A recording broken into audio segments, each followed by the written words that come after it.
This is us. I think we're doing the thing. I think Think so? Allegedly, according to OBS, That there mean is. Are you telling me that we're live? Is that what you're saying? Allegedly. I don't believe it. We've been working on this for a minute. It's really happening. I'm a professional. I swear. I know what I'm doing. Yeah. Pro streamer, dude. We've been working on sound. I know what I'm doing. You don't know what you're doing. I'll be honest with you. I'm just winging it 99% of the time. So, I think we all are, man. I think we all are. Hapa, good to see you, buddy. Mr. Seven, happy to see you as well. And for those of you out there listening, we would have done this last Wednesday if I was a complete idiot when it comes to tracking the days. Look, man, I'll just blame retired life. Hapa is muted on podcast. Am I really? According to Rita in chat. What? The pumping up the demographics, now watching from the center of the universe, Portugal. So hello in Portugal. Rita. According to OBS, my audio is going out. Here, let me listen.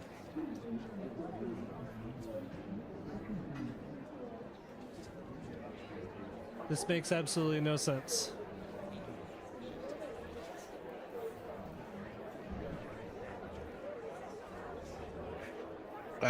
You need to mark your microphone as mono.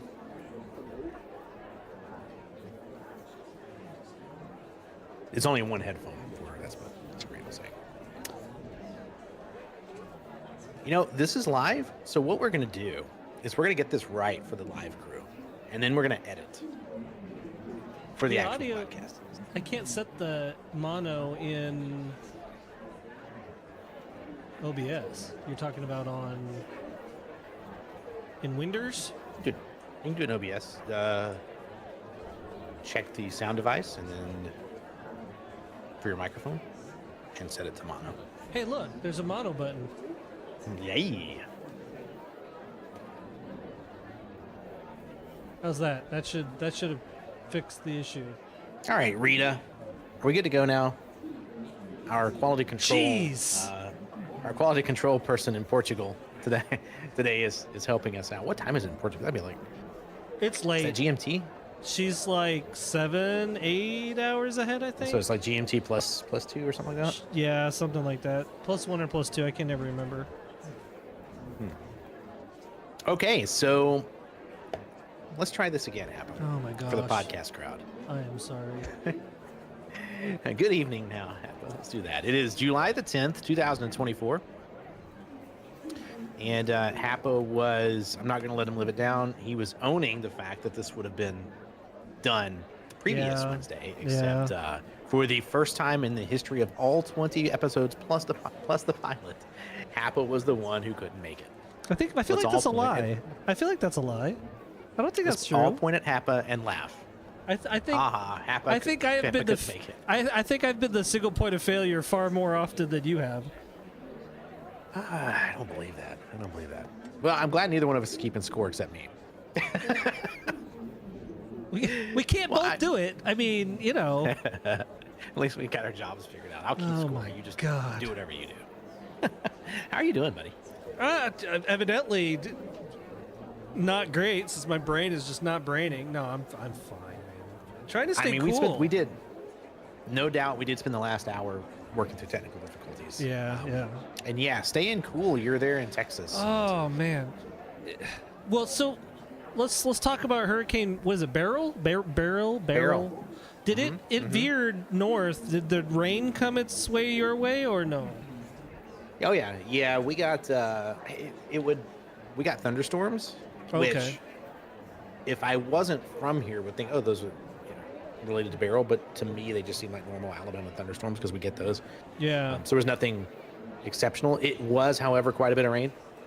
So it was more than normal. But it was headed towards Detroit. I don't know where it is now, but it moved across the whole country. Houston got it pretty bad, man. Like Houston was. Yeah. This storm, from what I heard from all the folks I know in Southeast Texas, it dropped far more rain than you normally get from hurricanes. Like there's a lot more water coming out of the sky with this one. So, and I've seen some of the flooding that they've had. It's pretty crazy how much water came down. I just wish they could pump that inland. You know? You get a little northwest. Yeah. I was talking to someone we both know who lives in Houston and was like, "Hey, how's it going?" Because I saw the only things I saw were, national news media coverage, and we all know how dependable that is. And so I was like, "Hey, how's it going?" Millions and millions of people with no power, and people are underwater and whatever. And it looked like it was pretty rough. However, he did say to me, he was like, "Nah, we're good. It's definitely weather, but they were far enough inland. They were, I think, 80 miles inland or something like that. And here where I'm at, I'm about 250 miles inland. So normally, for me, if a hurricane comes directly my way, it's weakened to a tropical storm by the time it gets here, and it's a storm. But what Beryl actually caused a lot of issues. The Caribbean, I think 11 people died in the Caribbean. Yeah. As it moved through, hit the Gulf of Mexico, and then the Gulf of Mexico is just like a turbocharger for hurricanes. That warm water, man. Spun up, got stronger. Yeah. Absolutely. It's been crazy, but I'm glad you're good. Hope everyone in Houston is taking care of each other. I did see that there were 4 shark attacks in the span of 2 hours at San Padre Island. So kind of crazy. It is, but people were back out at the beach is really what I took from that. It's like, wow, you guys, like half of just down the coast there, you're underwater, and you're like, oh, let's go swimming. I mean, nothing could stop you, man, when you're wanting to get out in the ocean. I guess. Sharks can stop you. Well, yeah, once. People tend to get back to the beach pretty quick when there's a shark involved. So right. So yeah, we've had a lot of shark attacks. You and I were talking about this a little bit with our buddy Deacon. There's been several here on the Gulf Coast, and I guess that's the Gulf Coast as well. But I guess we're the Northeast Gulf Coast, and there's been several unusually for here. And what's interesting here? Oh, so you've had them up there too? Yeah, that's what kind of got me started. Okay. We've had several people die, and some people from here, from very local to me. 2 of the people that were attacked were from here, and one of the girls that got attacked, I think she's had 14 surgeries already. Gosh, it's a pretty, because you get attacked by a shark, it's bad. Yeah. You and I were talking. Sharks don't generally see humans as prey, but they're still going to give you a nibble, and a nibble to a shark is like you lost your leg, right? Like that's it's a nibble to a shark. And the thing about saltwater, and especially our oceans now, is the bacterial infections that occur quick. And and so you don't have just the injuries, but now you have to deal with whatever comes after from the infections, and that's what I think, from what I've heard, that's what's going on there, and it's pretty bad, man. Yeah, it's so that here, or at least at the Gulf Coast, in the south of Alabama, the north of Florida, there's kind of a sandbar situation. So you have like the beach goes down, dips down to say it's not deep, but call it 15 feet, right at the deepest part. Goes back up on the other side, and there's a sandbar, and the sandbar on the other side generally is, at the shallowest, let's call it 3 feet, right? It is literally waist depth. Yeah. And what has always happened, and what's interesting about that area, is you find a lot of smaller animals that get in the ravine between the sandbar and the beach, and they're, for the most part, safe from the larger predators. And so that is kind of an area, right? Well, sometimes a predator figures out, if I can get over there, it is like a buffet. Yeah. And then there's humans there too, because they're like, I'm going to go out to the sandbar, right? Which is, don't do that, right? Especially when the flags are double red, right? That's not a great idea. Yeah. But people are like, I'm going to go out there. And the shark's like, I'm at a buffet. I'm at Golden Corral for sharks. I am go time. I eat everything I see. And I was like, what is that? That looks crunchier than a normal. It's a person. Oh well. And then the shark just kind of moves on. I don't like that crab leg. So the shark moves on. But yeah, it's been crazy. And then the undertow's been crazy. Yeah. A couple people died to the undertow. It's been insane, man. If y'all go into the ocean, please, for the love, be smart. For the love, be smart. Pay attention to the flags. I have been sucked out in undertow, and here's what I promise you. If there is a red flag up, which indicates undertow, right, you are not stronger than the undertow. Nope. You're not. And having been sucked out to the ocean, right, by undertow, knowing what to do. At the time I was a lifeguard, I was a really strong swimmer. It ain't good. No. It is not good. When I used to surf, this is many leagues ago, I remember specifically surfing. I was off the coast of Hawaii and I was surfing the Great Barrier Reef, and I remember I was paddling out, and the girl that was taking me out to her spot that she wanted to show me was great for surfing. It broke right over the reef, and so it was a little ways out there. And I remember we're just sitting on the paddleboards just BSing, and I looked down and I saw the shadow. I called it a bus because it looked like a bus underneath me. And I was like, what is that? And she's like, oh, it's just a shark. I'm like, no. I turn around, and even the surfers out there will tell you, like, oh, the sharks won't eat you. They'll just take a bite. They realize that you're not what they want, and they spit you out. It's like, yeah, but if the bite goes from my hip to my clavicle, right? Like, yeah. It doesn't matter that it was just a nibble, right? It doesn't. It doesn't. I try to just in general avoid situations where I go lower than like number 4 on the food chain. Yeah. Right? There's a number on the food chain that I'm comfortable with, and 1 is my most comfortable spot, right? Like of course. If I'm like in my house, yeah, I'm number 1, right? That's my most comfortable spot. Yeah. Well, then the Chihuahuas don't. They think they're number 1. They are really not. Just don't tell them I said that. But you start falling down that food chain pretty quick. If you're let's say you're in the mountains, yeah, and there's a bear around, you're number 2. Yeah. Right. If there's a bear and a snake, maybe you're number 3. But in the ocean, you're like number 26. Right? You go down quick. There's a lot of things that could eat you. Yeah, including the ocean itself, right? Yeah, yeah. Like, I will turn you into the ocean. It's like everything there is anti-human, and I mean, rightfully so. If Aquaman was real, he'd be like, seriously, y'all killing my ocean, right? Like, right. It's like the ocean's got a right to take your life, but the ocean is crazy dangerous, and people really do. They just take it for granted how many people are just like wander into the ocean, hang out, do it, and no events occur. And so then we get this outbreak of, in a few weeks, we get a bunch of shark attacks, we get whatever. And it's like, yeah, I mean, that's crazy. I mean, it's really just how the ocean be, right? Yeah, Sometimes it be what it be. You got to respect this it, is man. not a You subject. have to. This is not one of our subjects on our list, by the way. No. Yeah, it's fine. I'm adding it. This it's was a good subject all detour, along. in my opinion. This is what we were going to talk about all along. So yeah, we are podcasting. And if you were listening to us on your favorite place to get podcasts, hello. If you would like to ever catch us live, we do broadcast over on YouTube. So you can come over and watch us live. We stream this live, so you can see us. We try really hard when we're doing that not to make references to things that you can only see. But occasionally we do that. So you can watch us on YouTube. If you're watching on YouTube and you'd like to catch a podcast, I encourage you to do so. You can find that wherever you get your podcasts, right? Hapa, like that's just basically everywhere, right? Yeah, pretty much got us. I don't know of an app that if we're not on an app, it's because I literally don't know the app. So if there's an app you're obviously not listening to us on, but you want us to be on there, just let me know. If you're not listening to us right now, yeah, but you want to, just tell us somehow. I just need to know. And it's your fault for not telling me. So it is their fault. I bet we're still big in Jamaica. Hey man, it's the only place that matters. Not true. Everywhere right. matters. We gotta get. We want to go everywhere. Well, we're big in Portugal right now. We are. It's like 50% of our viewership right now. I'd like to go to Portugal. I've been to Portugal. I've been to a few places in Portugal. It's a beautiful, beautiful country.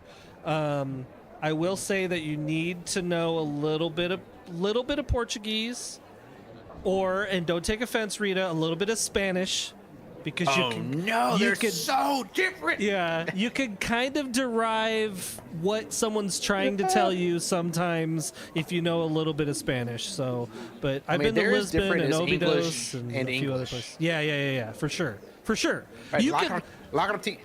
Right, La Cartijas means something different. You could literally be a New Yorker in the South and not have a clue what you're being told, 100%, and vice versa, by the way. Oh, yes. And if you're in England, where they speak English. Yeah. They kind of invented the thing, right? Yeah. English, right? Yeah, it is different. I've got friends from Brazil, right? In Brazil, Portuguese, and it's always been fun for me to listen to them just go like, "It's not Spanish." Yeah, They have to yeah, tell yeah, people yeah. it's not Spanish. Um, so yes, you do need to go. If you go to, I encourage people that go anywhere where the language is not your native language, spend the time and learn the language. Like it means, if you think about someone coming to the States, right, from another country, even if their English is not great, the fact that they're giving it an effort makes people a lot more willing to be like, oh my God, For that's sure. awesome. Your English is Yeah. better than mine, right? You always Yeah. kind of help out. And for the most part, what I've found is people around the world are kind of cool about at least you're trying. And that doesn't apply in some places, obviously, but which I won't Well, if name you do France, if but, you do a little bit of research and at least attempt, most places are going to be really hospitable to you. When I went to Portugal, there was a girl in our group that was very offended that they didn't speak English and Portuguese in Portugal, and I was like, first of all, you're in their country, you know, so they may even understand what you're saying in English, but they're not going to tell you because you're being an arrogant American, like, Yes. you know. Yes. So yeah, and that's I think they're within their rights. yeah, but if you want to go believe so. experience a country, go experience a country. So yeah, so Happy tonight we're going to talk about some interesting stuff. We were.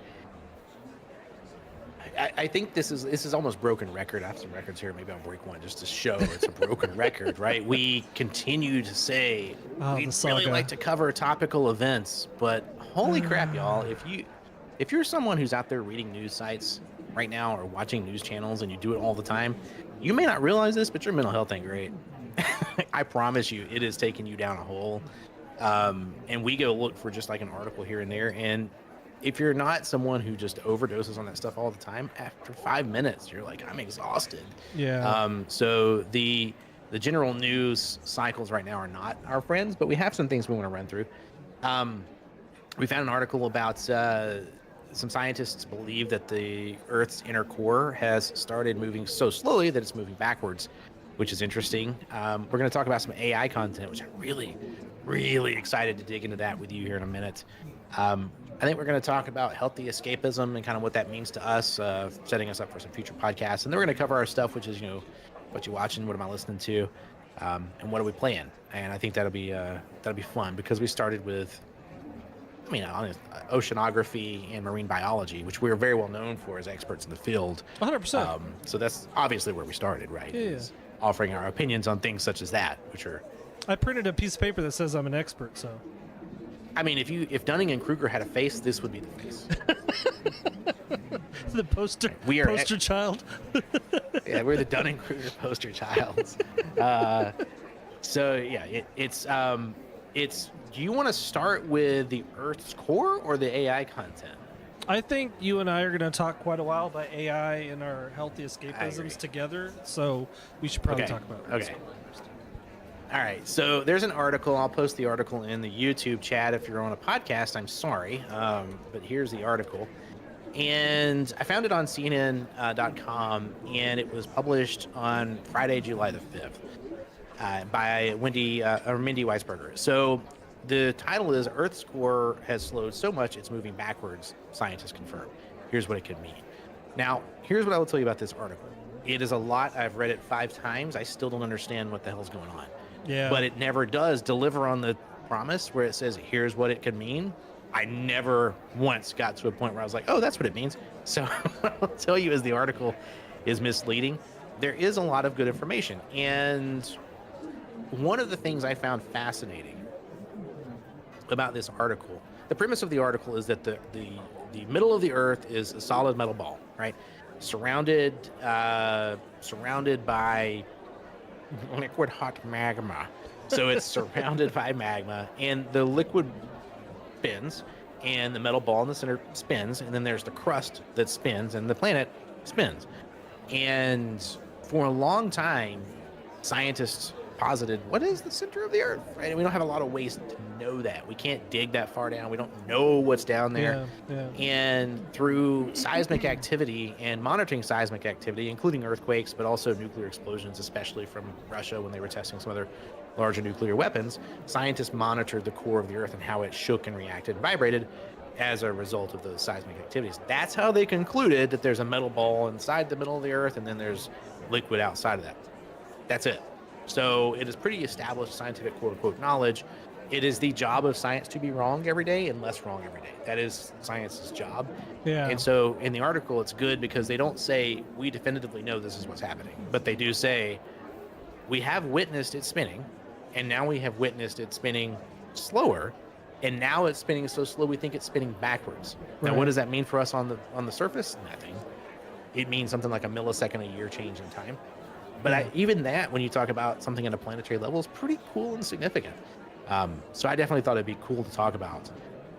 And the thing I found fascinating is how little we actually know about this rock-shaped spaceship that we're floating through space. Right, yeah. I mean, like, we don't know what's in there. Maybe it is Godzilla in the Hollow Earth theory. Who knows? Yeah. It's scientifically known that we are moving away from the sun. It's scientifically known that our Earth's rotation is slowing all the time. Like, it's been slowing. It's just something that's always happened, right? I don't know what the measurements are or whatever. But what's interesting to me is that we say we've got a center of liquid hot metal wrapped in magma and rock, etc., etc., etc. But like you said, we can't dig down to verify this. It's just postulated, right? It's just an idea.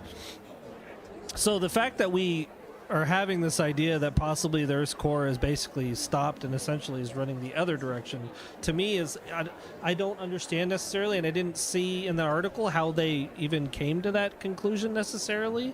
You know what I mean? Other than spinning a metal rod and looking at the magnetism that comes off of it and then guessing that's how planets work, I guess is what you're looking at, right? It's one of the things that Seven and I talked about too, was the fact is like there's so many unknowns, like case in point gas giants. Like how are they, we guess how they are held together, but we don't know how a gas giant is held together in space, right? Why doesn't it just fling apart everywhere? Like we don't know none of those things, right? If you have any gas giants, now is the time to fling. Yeah, exactly. yeah because we can't even I think we've sent probes into the gas giants, right? But they can only get in so far before they're just destroyed. Like, yeah, they're destroyed. We lose communication. Yeah, it's really. I am a science guy. I like to think that people who spend their life, decades of their life dedicated to learning about a specific thing, know more about it than I do. Sure. And so I tend to defer to people who are professionals on these matters because they know more. But the truth of the matter is no one knows everything. Yeah. And we know less and less. The more you know, the more you realize you don't know. We were talking about Dunning-Kruger earlier, and it was a little bit tongue-in-cheek, but the truth of the matter is the more you know about any subject that is of great detail, the less you realize you know about that subject. And that is how Dunning-Kruger works. But these scientists are still trying to figure out, like, what is the middle of the planet? Yeah. What is going on there? And the way that they measure it's pretty interesting. So they have this seismic activity, and they measure the impact of that across to the other side of the planet. Now imagine what it takes for that to work, right? You can't trigger, right? You can't do it on purpose, right? But the way the waves move through the planet and get measured, they say, oh, okay, over here we had an earthquake, and on the other side of the planet, here's how it measured on the seismograph. And that we're going to assume that went through the middle of the planet, and here's what happened as it went through the middle of the planet. Oh, this seems like a liquid. Oh, this seems like a solid. Oh, this seems like a liquid. Oh, this seems like a... Right? So they're really trying hard to figure it out. And then you go into interplanetary stuff, and we're trying to explore space. And then you go to the bottom of the ocean, right? Yeah. And then you go to... Right? It's so much stuff we don't know. And it frustrates me, I'm not going to lie, that I can go through 5 or 6 news sites and I get one article in a span of 3 weeks. It's like this. So I was happy to get it. This is the best we got as far as, nope, it doesn't tell you everything, but you should go read it. Yeah. It doesn't tell you everything. You should go read it. and be to be curious. clear, to those of you that are out there listening, if you're new and listening, the reason we are saying it's hard to find subjects to talk about is because Seven and I, when we first started this project, we kind of had a rule between him and me that we would try to avoid inflammatory topics, essentially, religion, politics, all the things that you don't want to talk about at the Thanksgiving dinner table that inevitably families do, and then fights break out, and that's how Pawpaw gets punched in the mouth. And why are you punching Pawpaw, man? Leave Pawpaw alone. But I mean, it's it's those things that you don't necessarily want to talk about because in general. Never heard you say Pawpaw. You ever heard me call Pawpaw? To be clear, I've never called my grandfather Pawpaw. I'm in the South now, so maybe it's rubbing off on me. I don't know. Okay. Yeah, it's like that doesn't sound like a word you would use. But yeah, so it's a little rough. But we talk about you can't duplicate, case in point, seismic activity, but actually we can, but not in a safe way, right? Nuclear weapons detonated on the surface of the Earth do, in fact, get registered on seismic meters. Yeah. That's actually how the United States learned that Russia had detonated the largest hydrogen bomb in history, known as the Tsar bomb. Was our seismic meters on this side of the planet registered the explosion from the other side of the planet. Can you imagine being that guy? No. You're sitting there watching no. You're sitting there watching it, and you're like, Yeah. that was big, guys. And it was on the other side of the planet. Let's think about this even scarier, The Tsar Bomba right? was not a joke. The Tsar Bomba? No joke. It was like no joke. Blew windows out for like 100 miles or something just insane. Yeah, like if that, people don't know about the Tsar Bomba, look that up. That is for real. Half I ain't playing. Yeah. That's the largest detonating explosion in history, and it is for real. I mean, don't get me wrong, thermonuclear warfare is horrifying of a thought either way. But when you put it in terms of the size of the explosion from this one bomb, I mean, that is the epitome, I think, of like world-ending detonations. And what I was going to say earlier too was, I don't think the guy that registered it would be the guy that's horrified. The guy that was reading the data in the meeting about it, that had the epiphany, that was like, oh shit, this could have been an explosion on the other side of the world. That's the guy that probably was horrified, right? Like, so you're the guy I'm gonna hold up on. If you're watching on YouTube, I'm like looking at my paper, and I'm like, oh look, there's a spike right there. So there's a guy that's just monitoring. He's like, okay, I'm good to go. Hey, Bill, do you see this? What does this mean? He draws the circle around. He's like, cool, I'm gonna pass this on to people who are experts. Yeah. And then there's some expert that's like, let me evaluate this. Maybe it's just a little, somebody bumped the table. Oh. Yeah. Oh. Yeah. So the Tsar Bomba, I didn't know this. Did you know that was a 60,000-pound bomb? Yes. They had the Tupolev bomber that dropped the bomb had to be specially changed to hold the bomb because it was so large. Right? You're talking that's about... a lot. Look, man, when you get a bomb this size, and to be clear, nuclear explosions probably... I couldn't imagine being in orbit and seeing nuclear explosions in general, but if you're somebody on another planet looking in our general direction, and you just see a little gamma burst that comes off of one side of our planet... Oh, yeah. There's a reason aliens don't want to talk to us. Yeah. The cloud for that thing was 40 miles high. Insane. 40 miles up. Over 200,000 feet. Y'all, that's a bomb. That ain't a firecracker. Do you think that the folks in the Soviet Union were like, we need to never do that ever again? No, I think they built 10 more of them and tried to put them on submarines or something. That's so freaking scary, man. The way the Soviet Union acted and the way Russia acts now, it's just unhinged. Do you think they built a bigger one? You know what? I don't know. I'm gonna be honest. This is something we would talk about more on live stream than we would talk about here. But like the Russian engineering achievements were really not. I think they were lucky to get that one. Let's say it that way. Fair. I mean, there was a lot of brute force in their engineering, right? And some of that brute force equaled failure, for sure. Right, and the failures of that type and failures of that type and size are pretty Oh my pretty god. catastrophic. But I mean, you know as well as I do, the Russians were like, all right, we're gonna test this. They built, I think, two prototypes and the one they tested, and they're like, Right. we're gonna test this thing out, and the Americans are gonna know because the if you watch World War II documentaries or you read books or you go into research, Stalin was very upset with the Americans that when we bombed Japan, not because we bombed Japan, he did not have a single problem in the world killing every human on Earth except himself. Yeah, exactly. However, he was very upset that we had a weapon he didn't know about. Yeah, And yeah. he didn't have any way to make. So the Tsar Bomba was kind of the last word, and like, we can keep doing this, and I can keep making bigger and bigger and bigger bombs, but eventually we're just going to crack the Earth in half. So y'all want to talk about it or what? And it's a Russia had a mutually assured destruction attitude towards these things, and the Tsar Bomba was a way to say, I could put this on a barge and sit it out in the ocean, and I can destroy the planet. Yeah, yeah. So And that's not far from true. Let's when Oppenheimer's team was building the first nuclear bombs, it was postulated and proven mathematically that there was a possibility that a nuclear bomb could literally light the atmosphere on fire.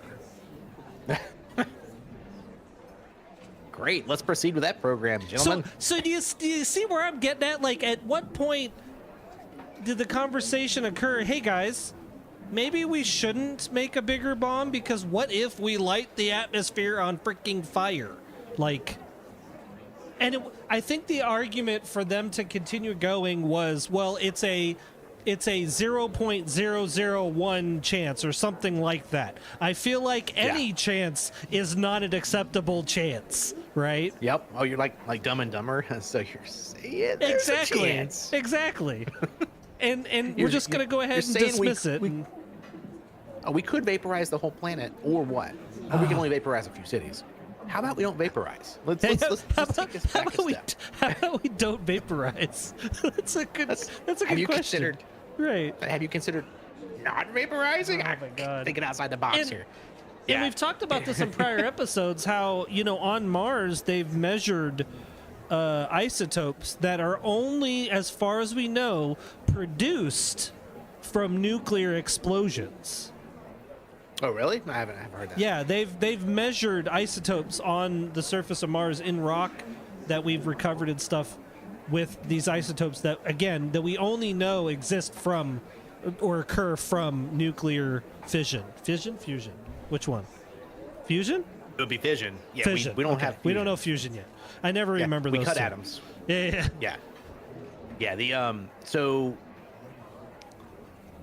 So you're saying this okay? Where would the isotopes on Mars have come from, Hapa Fodder? What positive theory? What is the theory you have been hearing? Everyone stop and put your tinfoil hats on real quick because it's about to get deep. Here we go. Put your knee waders and your tinfoil hat on. So here we go. So the premise is that at some point, actually, it's not the premise. They know for a fact that Mars at one point had Earth-like atmosphere, had oceans. They know that for a fact. And there is ice on the poles of Mars still today, right? So the premise in question is, was there a civilization on that planet that grew to a point where they knew that their planet was going, or possibly they built the frickin' Tsar Bomba version 2, 3, 4, and 5. They detonated the atmosphere. They chose vaporizing. Exactly. There's a choice that goes beyond violence, and that one was it, right? Well, humans are good at we've proven to be effective at a few things through evolution, but the one we are most effective at is killing each other. 100%. That is the one 100%. we have proven by a large margin more effective at than anything else. There's way more dead people on this planet than there are living. The line from the movie Fury that hits home is like, wait till you see it. And the guy's like, see what? And what a man will do to another man. Like, that's a legit line. Like there's no limit. There's no limit. There's no limit. Like, humanity just leaves, right? So, and the nuclear stuff when you're talking about using nuclear weapons for violence, should be terrifying to everyone. 100%. But I will say that at least since World War II, we had the Cold War. I mean, look, people, the Cold War's over. No, it's not. You're out of your mind. Yeah. The Cold War is happening in Ukraine right now. Yeah. But the proliferation of nuclear weapons, at the very least, has plateaued and is tapering off, and hopefully continues that trend. Because what we don't need is more of that crap. If we're going to shoot each other with guns and bullets and leave dead humans and some lead in a field, that's one thing. But nuclear weapons are a whole different thing. And there's a story. I was watching some documentary, I was reading something on the internet, fell in a rabbit hole, and it was talking about people who were reclaiming warships, the steel from ships. Yeah. Have you heard of this salvage? I think you and I have talked about that before. The premise there, and I don't know how true all this is, so I'm stating it as if it's true, but I don't know.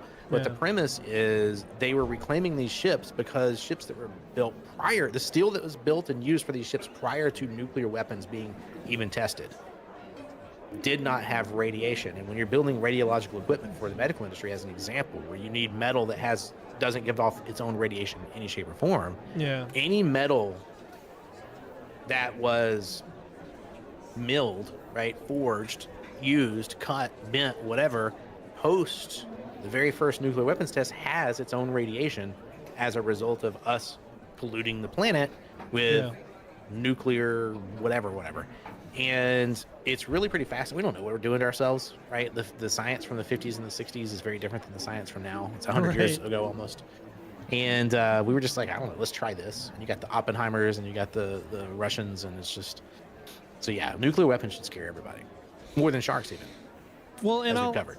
I will say this, there is something to be said. The fact that all the nuclear powers on the planet, China, France, UK, United States, Russia, everybody that has nukes, no one has dropped another one since Hiroshima and Nagasaki. I will say that. That is not I don't mean no one's detonated one. No one has dropped one in anger, right? There's been tests, of course, but and it's kind of insane how many nuclear tests there have been all over the planet, but there's been none dropped in anger on, God forbid, a populace, since then. Right. So at least we have that, I suppose, going for us. Go us. Good job, us. Way to go. Oh, so God. I'm going to segue here, and it's actually pretty good. We found a new way to destroy ourselves. Hey, this is a topic I feel. So we've talked about this. This might be the 4th or 5th episode where we've talked about this kind of subject. We have, and I think it's going to take a different turn this time. So when we've talked about it in the past, I have a lot of feelings and a fair amount of knowledge about this subject. Given what I do and have done for the past 15 or the past 30 years. And you found a video and you sent it to me, and I'll be honest, I've watched about 3/4 of the video, and I was watching it while we were getting ready for the podcast, and it is incredibly well done. And I'll put the link, where is it? I'll put the link in chat, but Hapa later will go put the link also in the description for the YouTube video. So if you're looking for this and you're listening to the podcast, go check out the YouTube. It's Real Talk with Hapa S3VYN, REEL Talk, and you can get the link. But this is a person who put together what seems like a really well done, well edited, concise, informative piece of content, specifically revolving around artificial intelligence and what it's doing right now. The way she is positing it, assumed pronouns, the way they are positing it is actually destroying social media, right? That's kind of the angle that's like, social media. So there's a lot of leaps that we've made, and we've talked about this in the past, like social media is decaying people, whatever, but this is specifically around artificial intelligence and the content that is getting driven via algorithms on social media. So I'm going to ask you, tell us about the video, tell us more, right? You've seen the whole thing, and tell me when you watched it, what it triggered for you and what kind of new thoughts or what kind of circles it closed for you. So tell me more about that video.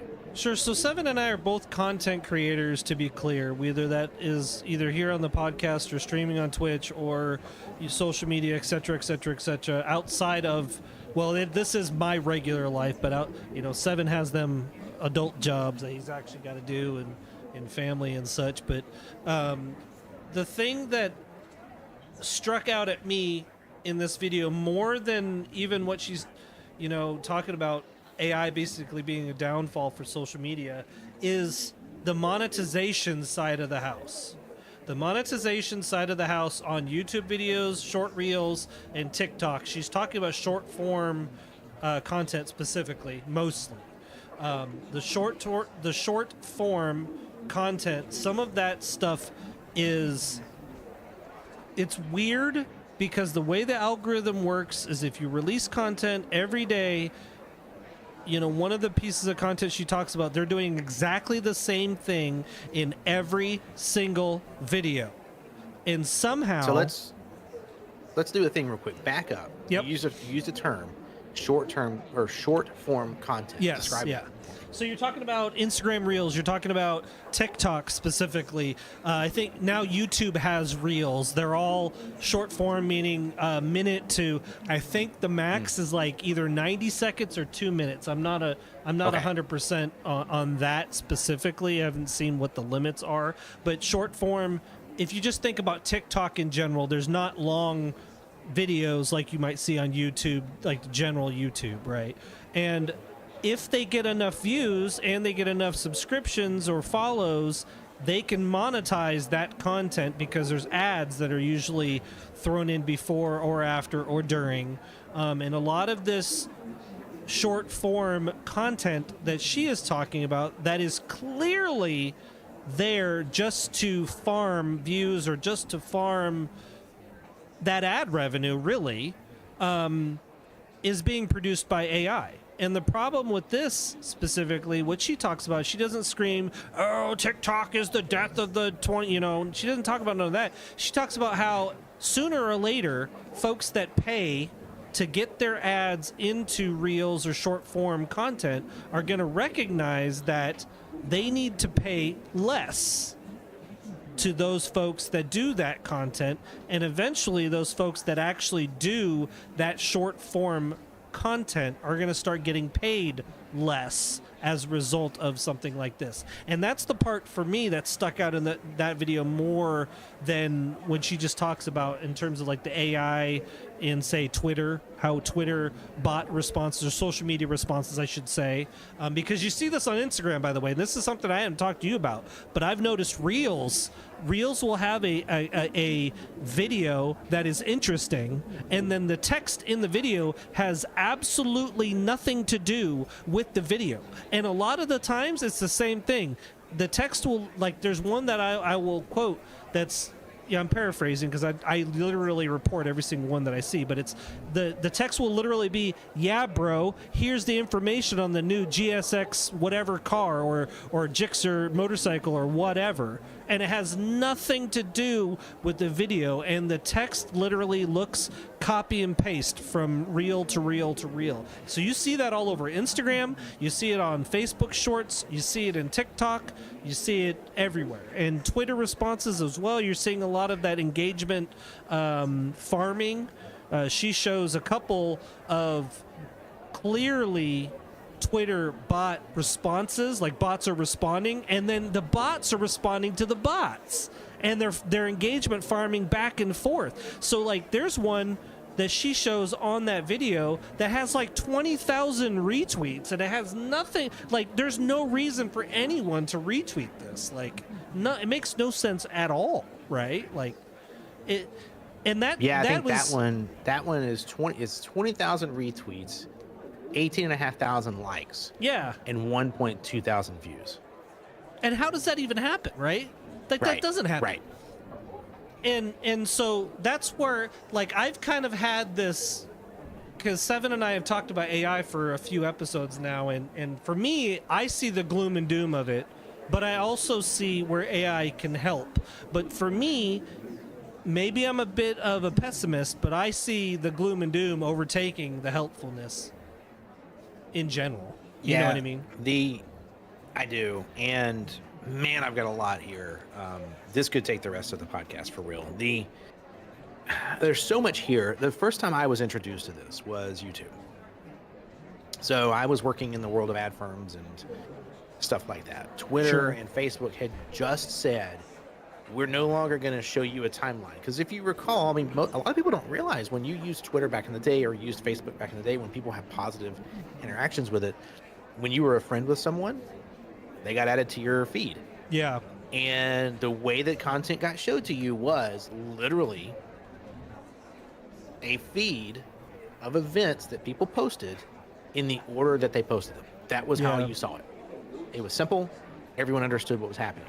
Well, Facebook invented the algorithm, right? Where they wanted to start driving engagement. So Yeah. what they did, and I believe Facebook will go down, if historically will be judged as one of the worst companies to have ever existed because of this. They invented an algorithm that was meant to drive engagement. So this is where all these terms came from. That was not a thing when we were talking about pets.com, right? The .com bubble back in the day. Yeah. You're talking about the 2000, 2005, the bubbles there. They didn't use algorithms to drive engagement. That was not a term that you used. Yeah. Yeah. It wasn't a thing. Facebook invented that. And so what they did was they said, we're going to have an algorithm. And what we want is to drive engagement. I want you to understand fundamentally when that happened, what was occurring. All they cared about was making you use the site more Yeah. and for a longer period of time. They cared about nothing else. They don't care about your health. They don't care about anything else. They care about nothing but making you look at the site for longer and more often. And why is the question? Because they wanted to sell you advertisements. Yep. Now, what does that mean? This is, people have heard, oh, you're the product. What that means is if I can keep you looking at a screen, Yep. I can sell that screen to somebody else. Yeah. Yeah. So what can I do to make you look at this screen more often and for a longer period of time? Now, that was Facebook. Now, Facebook has fallen at some point out of fashion. Twitter did the same thing. Elon Musk bought Twitter. Told advertisers whatever he told advertisers, right? I'm not going to say on the podcast, but if you want to go look it up, like, he was pretty aggressive with advertisers. And I think he's learning the lesson that these sites now do not get supported any way other than advertising. And the only way to drive advertising is to create engagement. And I cannot tell you, Hapa, how many people came to me when I was running a consultancy that had people on staff with PhDs in psychology, and it had people on staff with advanced technology degrees and that kind of talent. I'd believe it. People would come in and they would say, I want an app. Yeah. Okay, cool. What do you want this thing to do? I want it to be addictive. Yeah. And here's what I can tell you for certain. We 100%, because of nicotine and opiates, we 100% know how addiction works. 100%. Yeah. So the Chinese opioid crisis, right? That was the original. How does this work? It almost killed their population. The United States had to step in and say, we're not going to buy opiates, right? It was legal to have opioids. Now, we only use them for prescription medication. It's still an addictive thing that a lot of people get hooked on.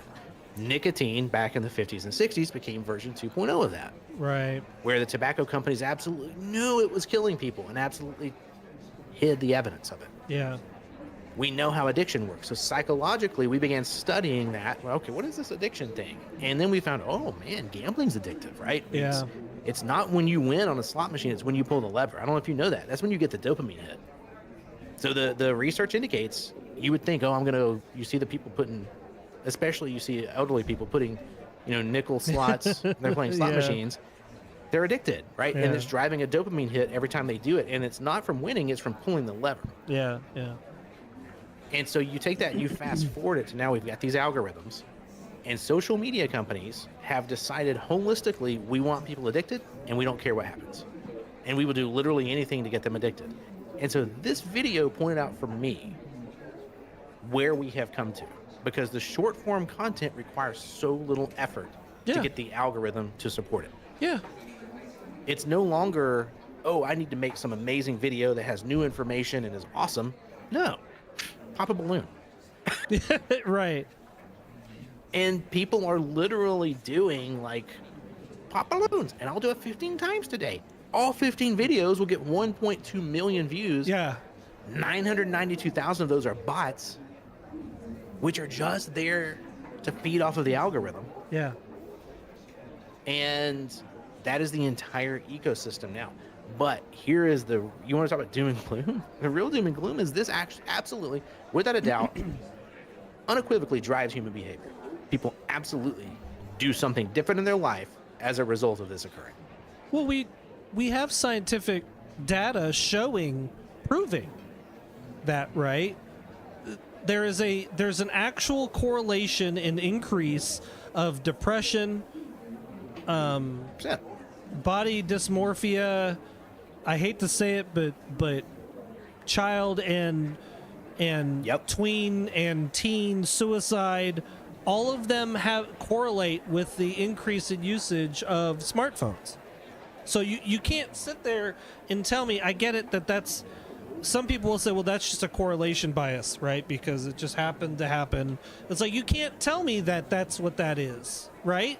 Because my generation, our generation, we grew up, like I grew up having, like my dad would kick us out the front door and be like, come back at sunset, or when the street lights came on, you know what I mean? Like I didn't have a cell phone until I was, I think 20. You know, I had a beeper. I was one of the cool kids. I had a beeper. You had a pager? Yeah, Look back at in the day, you know, and you'd pass you'd pass these information. You'd be reading whatever's on the beeper, whatever the case may be, you know. But that stuff, and I think you're the one that brought it up. That's like Facebook found and figured out that if they show morbid and sad and negative things, it got more views than positive, upbeat things. So they tend to feed that shit, excuse my language, to 100% to the viewers, right? And so no wonder there's a direct correlation, right? There's no wonder there. Well, and to throw it out there, Facebook, I just painted a pretty villainous picture of Facebook, and I will continue to do so. And I will tell you, Facebook, like I really do believe the way they killed journalism, they lied, the way they've done they did it. Facebook began as a platform to creep on girls at Harvard, and it never got better from there. I'll just say it that way. Yeah. And so the things that Facebook has done and the way that Facebook acts, as despicable as Facebook is, they're actually not the bad guy right now. Yeah. Other platforms have taken that and expanded on it. And when you look at Facebook's something being like called TikTok, like the boomer social media, right, at this point, right? well, and they got called before Congress, right? Zuckerberg had to go pretend to be a human in front of Congress and all this stuff. Yeah, Lizard Man had to go pretend to be a human. You know, I'm going to fight Elon Musk. Like, it's all this other stuff.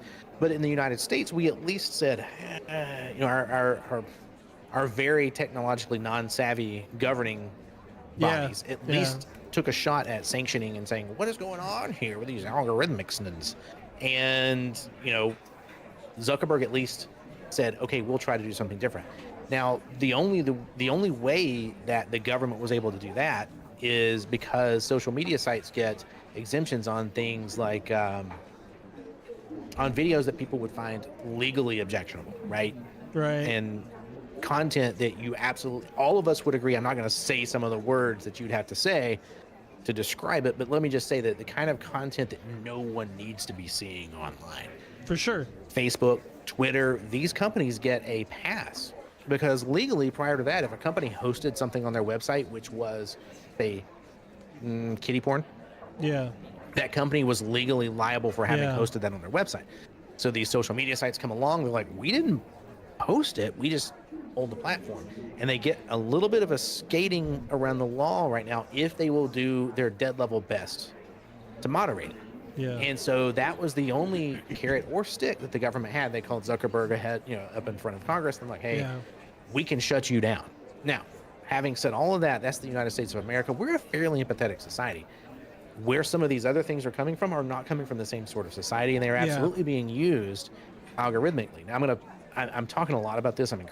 You know this, but everyone else can probably tell I'm incredibly passionate about this. But what I will tell you is when it really hit me was when the YouTube algorithm shifted and AI picked up on it. Right. So the very first time that I saw content purely being created by bots was when Frozen came out. Okay. Remember the movie Frozen? Really? So back then? If you had little kids, when Frozen came out, every little kid on Earth wanted to watch on YouTube the songs from Frozen. Sure. And so people would take an iPad or whatever Android device they may have had, and they Stick would sit the it for kid their down and they say, kid. here's a tablet. Yeah. Right, here, watch. What can be better? I need 20 minutes to do the dishes. Just watch the Frozen video, right? Yeah. I'm not even talking about parents who are letting iPads raise their kids. This is just normal behavior. And it was YouTube Kids. Okay, so YouTube had like a site that was YouTube Kids. Yeah. Disney had posted this, video of songs from Frozen. Now, pretty quickly, algorithms and AI and bots picked up that Frozen was popular because you can get what people are searching for through API endpoints. Right. Okay? So the bots respond to what's being searched for. Now, let's put all this together. Kids are searching for Elsa, Frozen. Okay? There are some people out there searching for some really untoward crap on YouTube. Oh, yeah, fair.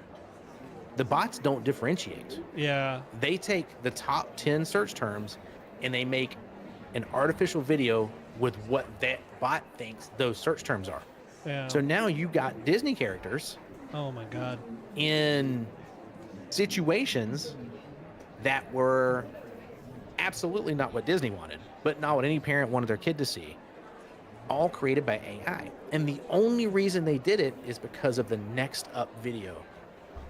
When you go to YouTube and it says next up on the right hand side, because they wanted to be the next up. They didn't mind that you went and you wanted to watch Elsa sing for Frozen. They just wanted to be the next video, and because everybody leaves it on autoplay. Oh my God. Right.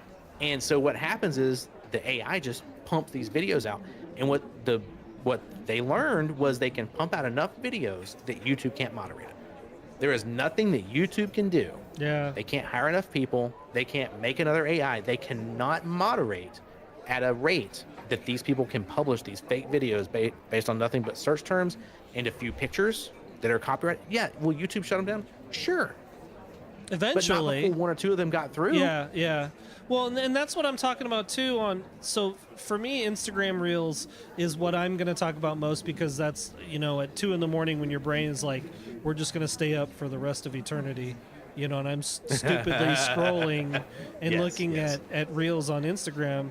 And I legitimately will see, I may look at 10 Reels and a good 6 of them are that, I don't know, talking about life. It's like some speech that maybe Matthew McConaughey or somebody gave at a college commencement, in the background, and it's a video, but then you look at the text and it's like, yeah, bro, the new Supra, blah, blah, blah, and it's all copy and paste. I'm not shitting you when I tell you 10 videos, probably 6 or 7 of them are that, literally that. And that's the thing that kind of hit home for me, is when what people don't realize is how quick AI can produce this content. So it's like you said, in the course of a moderator, let's say a human moderator, getting reports from Instagram viewers that these are bots, and they go and they watch and they read, and in that time frame that they've determined that this is an AI generated garbage video, 5 to 10 more are already out there again. And Oh yeah, I'll be honest, dude. I talked to someone who worked at Facebook's moderation group at one point as part of my just job. yeah, And I will be. Can you imagine? Okay, just what you just said, right? Someone is moderating and they're getting these things pumped in there. Think about what they see every day, and what their 8-hour day God, I couldn't imagine. looks like. Yeah. Right. Yeah. This is not. So it's not only not a job that you can't do. Humans, you can't do it just from a bandwidth standpoint. There's too many. Yeah. It will literally ruin the humans trying to do it. Yeah. It's not a sustainable thing to sit and all day look at the kind of crap people I are couldn't trying imagine, especially on Facebook. I remember reading an article at one point that there was Facebook actually provided psychological help to some of those moderators, because some of the stuff they were seeing were, like you said, kiddie porn stuff, people getting murdered, people absolutely. terrorist stuff, and on and on and on and on and on. I could not imagine having that be your 8-hour work day, just constant, all day, every day, Monday to Friday. An unlimited stream of it. Oh man, that would. So So to fix that would be to have AI programmed to search and destroy this stuff, but then at some point AI is going to realize that AI is looking for it, and et cetera, et cetera, et cetera, et cetera, et cetera, right? That is actually what I want to get to here. There's several. I want to come back to this subject 1,000 times if we need to, because there's a lot here. But what I will say is, it's an AI arms race. You know, just like you just described. Oh my God, just those words scare the crap out of me. Well, it's at this point, you know, in that video that we linked, she talks about, you know, it's an AI creating content for other AI, because that is, quote unquote, how it drives engagement. So at this point, it's just AI driving AI behaviors. The problem is that the companies are selling advertisers on this. And what I promise you, as being someone who bought ads for people, they would come in and be like, I've heard you get great conversion. Conversion is when someone actually clicks on an ad, goes to your website, and does whatever it is you think you want them to do. Right. We get great conversion from digital. That's what they call it. They don't. Yes, it's like watching Mad Men. It is a real thing. Ad firms are still just like Mad Men, right? Smoking, slap on the ass, the whole 9 yards. But like, they are like, we heard you get great conversion through online, right? Digital's great conversion. And they say this, and what they always meant was, it's better than running a television commercial, because that was your other. You got radio, you got print, you got television. Those are your media buys. That's the big media stuff. And then you got, we got this digital, right? Yeah. And everyone in that process was complacent. So Facebook was lying about how much engagement they got, and actively subverting real content like journalists. Ad firms were like, oh yeah, you get like a 10% click through. When everybody knew the number was 0.0000001%. Everybody knew it. Yeah. But you could sell it for a ton of money if you told them 10%, because you could never verify television. And look right over here, if I go click on Facebook, it says you got all this traction. Those are bots. All you got to do is sell it for $100,000 and go spend $10,000 on bots that'll click those ads. Yeah. That's the game. Yeah. And the whole problem is these assholes running this stuff want to have an algorithm run it. Yeah. If you would go back to a time when your Twitter feed was people you followed in a chronological order of the content they posted, every bit of this goes away. Yeah. Yeah. They won't do it though. Why? Because of ad firm revenue. Ad revenue. Well, you can't have a multi-billion-dollar company nowadays with that, right? It's social media, on social media. We've all got to be smog, right? I guess. Hoarding our gold under a mountain. What the hell do you need $100 billion for? Well, and that's the thing that we've talked about a million times, is like, there's so many amazing, helpful, good things in this world that are just straight up ruined because of greed. 100%. And that's all it boils down to. Like, sure, Elon Musk might have had good intentions when he bought Twitter for $44 billion freaking dollars, but it doesn't matter. It doesn't matter. It doesn't. It really doesn't. And it doesn't. To be clear, so I'm not saying this as an out, but like, Seven leans one way at the procurement of Twitter by Elon Musk, and I don't lean the other. Check the podcasts. Yeah. You can check the podcast. We talked about it. I don't lean the other necessarily. I don't want to say that I disagree with you, but I also don't believe it has ended or is as bad as you originally said it would be or is. But that's also because I've been taught and kind of talked to of how to do filters and stuff like that, and use the social media platform to my gain versus letting the bots run rampant, right? I run across a bot responding to my content or DMing me or following me. So that's the big thing, right? I'm not a freaking big name on Twitter, so I don't have so many followers occurring on a regular basis that I can't see, oh, somebody followed me, let me go to their Twitter and see who they are. So you go check them out. Like, so I literally the moment I get a follow, I go to they hate you. Yeah, I go to their Twitter and I look, and yep, that's a bot. Block. I don't care that they followed me. Right. Because the cool thing about the Twitter the Twitter, mathematics is if you block someone that followed you, they still count in your follows. So I've probably got over the years I've been on Twitter 100, 150 follows that were bots that I blocked and they can't see my content. And so I do that. That's just me, though. Like, I can't imagine being I don't know, anybody out there, a Candace Owen or a Donald Trump or a whoever out there that probably has over 1 million followers, whatever, and are getting thousands a day. Like, I couldn't do that. That would be impossible. Right. And for those folks, I would imagine you got to literally see you can't read your comments, probably. You can't read none of that crap because it's all just bot comments, right? Like, so. Yeah, it's just a huge megaphone for them. I mean, let's look about Twitch. That's something we know a good bit about. Yeah, sure, yeah. One of the things, so let me explain to people who don't know, right? If you're just like listening on the podcast, you're not familiar with Twitch. It started out as it's a live streaming platform. And what that means is over the internet, you can stream video and audio of whatever you're doing. It was not originally revolving around gaming, but it became the #1 live streaming platform for people who play video games and people watch them play video games. Yeah. Now there's a lot of other content on there, but it is still kind of the dominant, gaming is kind of the dominant thing on it. And the way it works in Twitch is if you want to be a streamer, you can do it. Anyone can sign up for free. You can go out there, you can start creating video and broadcasting video to Twitch. If you do well enough, you will become a Twitch affiliate, which means you can get paid to do some of that content. You don't get paid as much. If you do even more, you become a Twitch partner. And so those are the levels in Twitch. And if you go on beyond that, you actually become like one of the people that they reserve on contract and all this other stuff. So it can get to be really high numbers of dollars. And one of the ways that people game that system is by buying views. So one of the metrics that Twitch uses to decide whether you are an affiliate or partner, which is a monetary difference, right? You get paid more for being a partner than you get paid for being an affiliate for the exact same work. Yeah. You get more money, is how many people watched you do your thing. Yeah.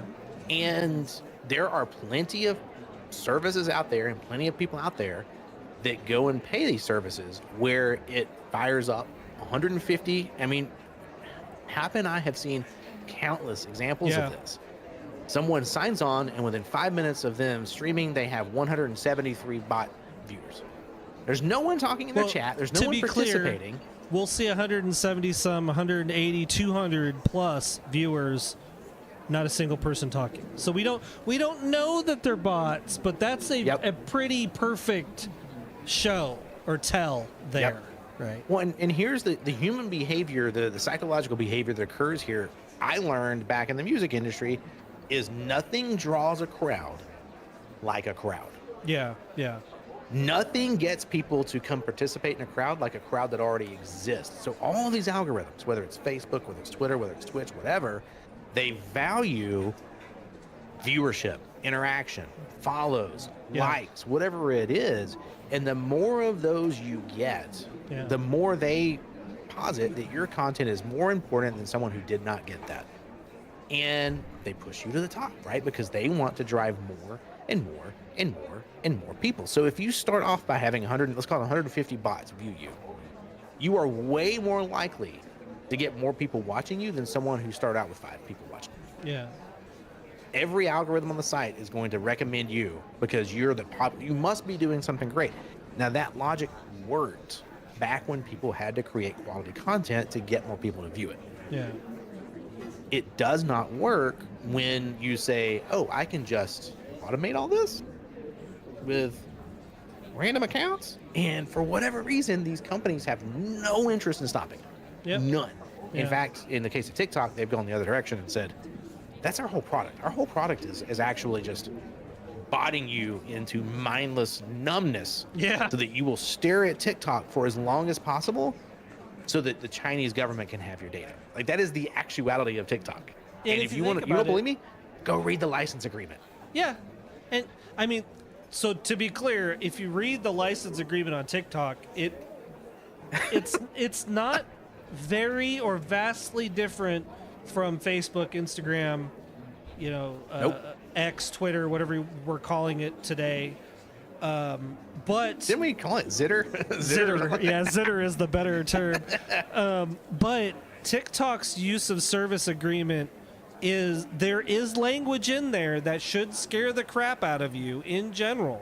That is different from the other social media outlets, in so much so that there is language that basically states you grant permission to X company that owns TikTok to get access to X, Y, and Z, case in point, on your mobile devices, which it should have no reason to access anything of those 3, 4, 5, 6, the entirety of your phone. Like, it just shouldn't be a thing. Like, I'll be honest with you, I tell as many people as I can, if you're on TikTok, you should get the hell off TikTok and uninstall that app. Oh, yeah, and clean all of your hardware and get rid of it. Like, it's not worth it. It's not worth it. But the flip side to that incentivizes using it is like what me and Seven just got done talking about. Let's say you're somebody that bought viewers on Twitch, case in point. Let's say 200 views are purchased and you go and you stream. Now, these are all fictitious numbers, but let's say an ad company will pay $5 per person that's viewing your stream. Okay? $5, 200 people, $1,000. Now, let's say Twitch gets 4 of those and you get 1 of those, and you stream for 5-6 hours and you're maintaining just those 200 bots, mind you. You just made a pile of cash in one day, and so did Twitch, off of literally no engagement with other humans. Now, the algorithm on Twitch, let's say it's a game that isn't very popular and you're playing it and you're the #1 size streaming channel, 200 people that know there's not a single human being watching you, but the number says 200, Twitch automatically puts you to the front of the line to show other people that go to Twitch, you should go check this guy out because he's streaming, he's got 200 viewers watching this. Guy, girl, whatever, doesn't matter. So that's how that affects. And that's why someone like me, who I've been streaming for I think 7 years now, I get so like enraged when I see streamers buying follows and buying viewers on Twitch, just specifically because I'm not doing any other social media to that level. Because I'm like, I've busted my butt to try to get my audio quality, my video quality, everything quality to produce a good product so that people can enjoy it and somebody can just go out there and spend a percentage, mind you, of what they're going to make in return to get those views or whatever up. Like, that is just the laziest, most frustrating thing on the planet. And that's rolling back to the original topic. That's what we're talking about here, is you're using AI to produce short content to release onto TikTok or whatever that is getting 1 million, let's say 1 million bots viewership, and the ad revenue is just rolling in, which is supporting the AI that you're paying to produce the content, etc., etc., etc. Like, that is the dark side, gloom and doom. Hapa is saying the world is going to end, the end is nigh kind of thing about AI that I foresee, just because I hate to be the pessimist, but that's greed will just do that, right? Greed will just drive people to do whatever's necessary to fill that greed. Like, it's just, and that just scares the crap out of me. And it should. Do you remember when Facebook was kicked off the Apple App Store? I remember that. I don't remember when it was, but I do remember it happening. You remember it as an event occurring? Yes, so the reason yes. for that was that Facebook had decided to launch an app, and all the app really did was asked you for permissions to use every single aspect, every single piece of your phone, microphone, camera, whatever, and they paid you like $20. Yeah. They gave you like $20. If you would say, yes, give this app all permissions on my phone, they give you like $20. And a lot of minors, minors, downloaded the app and got $20 to put a phone in their home without their parents' knowledge that was running microphone, camera, full time. Yeah. Literally while your phone just sits there, not even within your reach. Well, it just sits there. Well, just sit there. This is what's interesting to me when you talk about TikTok, you talk about Facebook, you talk about these ad algorithms, and the reality that bots are making content for bots. Right. Right. Wait, say that and, one more time, because that's what I'm really trying to instill in everybody here. Yeah, the bots are making content that only other bots are watching. There you go. There's no human. Yeah. So the value of this is what? That is really the question that you have to start really digging into. If you want to know where this goes, the value of this is what, and I'm not going to give that answer away. Everyone should start trying to form their own opinion about where's the money coming from? How is there so much money there? Yeah. What is it being used for? Why do people want this? What possible need could people have for unlimited amounts of video and images of my kids? And that, so wait, now when I put it that way, and that the end of that statement is really what everybody should be a little bit nervous about, right? Your kids, your conversation with your significant other, your conversation with the frickin' Amazon delivery guy, you're talking about buying groceries, you're talking about personal medical information, whatever it is. Whatever it is. Ask yourself that question. What possible need could someone have for unlimited access to my family's personal information? Yeah. And you need to start positioning yourself, like from a digital standpoint, from an internet standpoint, whatever. You need to start positioning yourself in such a way that the people who want that should not be given that.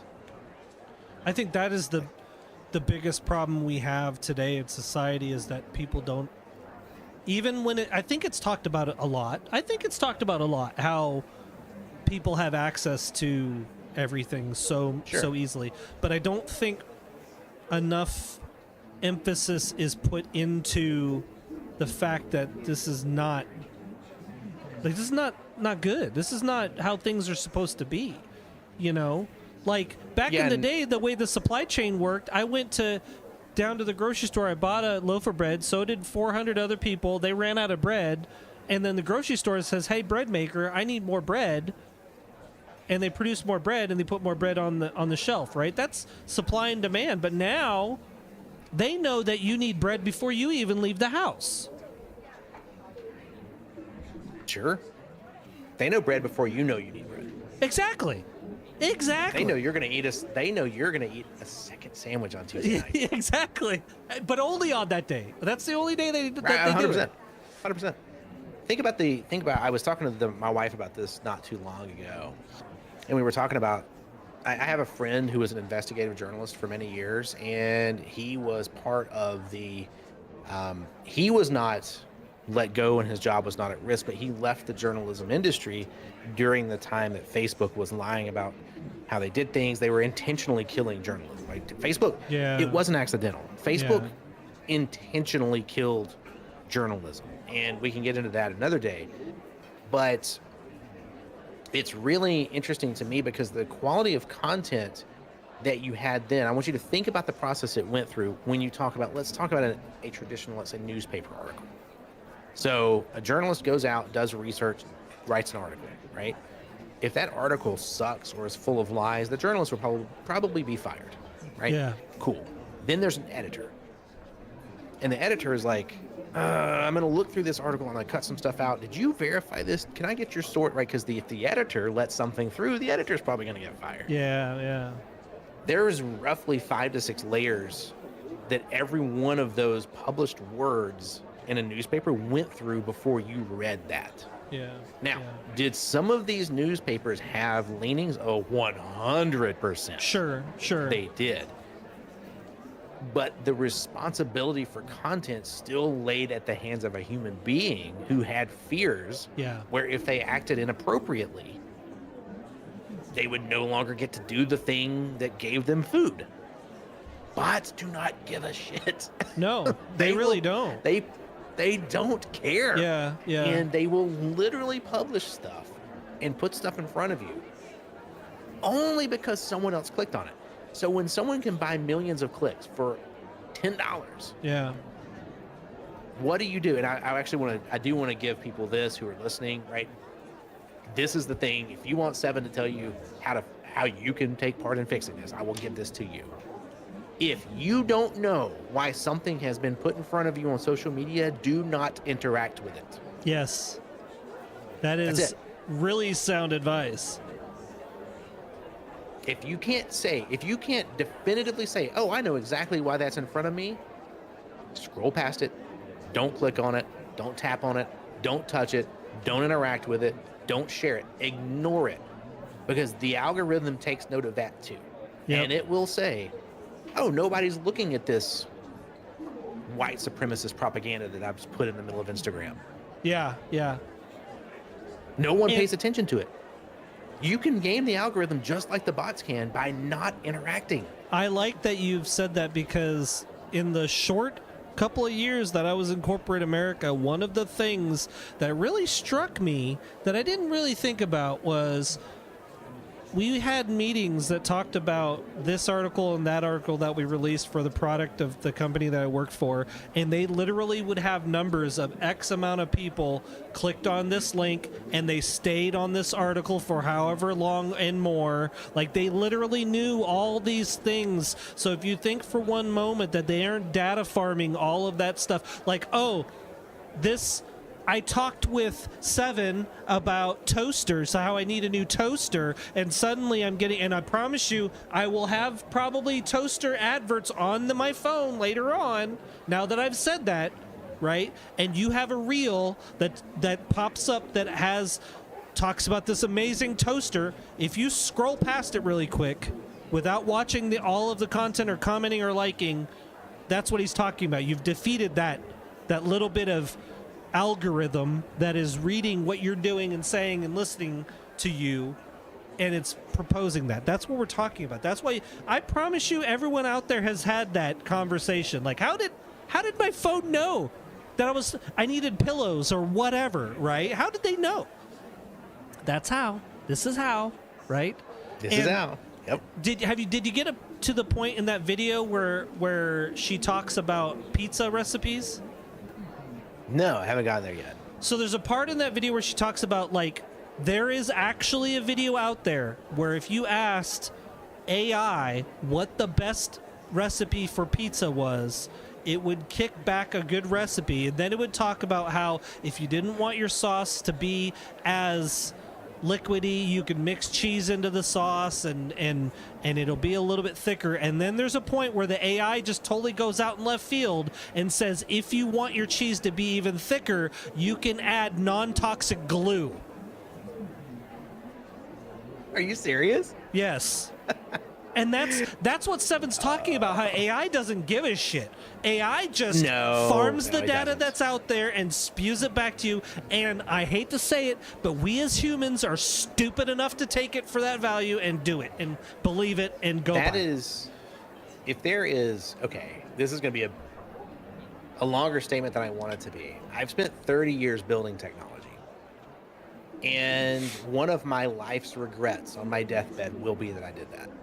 And the reason for that is when we started, early 90s, right? When we started talking about building the internet, Right.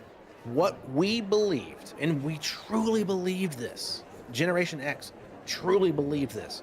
We believed if we could give people more information, they would make better decisions. Because at the time, the only way to get information was a library. Those were very, right? We were democratizing information. Yeah. People who didn't have access traditionally to information, didn't have the money to get it, didn't have the socioeconomic status to get it. There's a whole lot tied up in that. And we believed if we could democratize information, that people and humanity and society at large would improve as a result. We were wrong. Yeah. Well, no. Let me stop you there. I don't think you were wrong.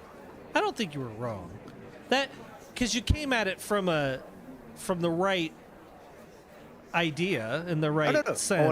100%. Yeah. But there was a subset of us who immediately took that and had no good intentions. Okay. Right? And what we did was we built a megaphone. And someone else yanked it from the good people's hands. Yeah. And those people are the ones who now control. So Facebook being a great example. There's people ask all the time when Elon Musk bought Twitter, right? And people were like, I hate Elon Musk. I hate Twitter. I'll never use Twitter again. Right. And the real next question is, cool, what are you going to use instead? Yeah, where are you going? There's not competition. Why is there not competition? Because these companies got so big they bought them and killed the competition. Yes. So you have now taken Google, you've now taken Microsoft, you've now taken Apple to an extent, you've now taken definitely Facebook, definitely Twitter. If there was competition, they would have bought the competition and killed it, right? So what happened was we democratized the information, right? You can get the information out, but there was a whole subset of people who said, but what about misinformation? Oh God! What if we just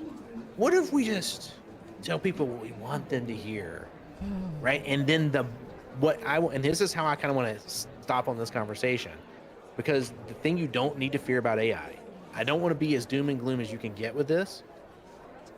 Human beings are freaking stupid.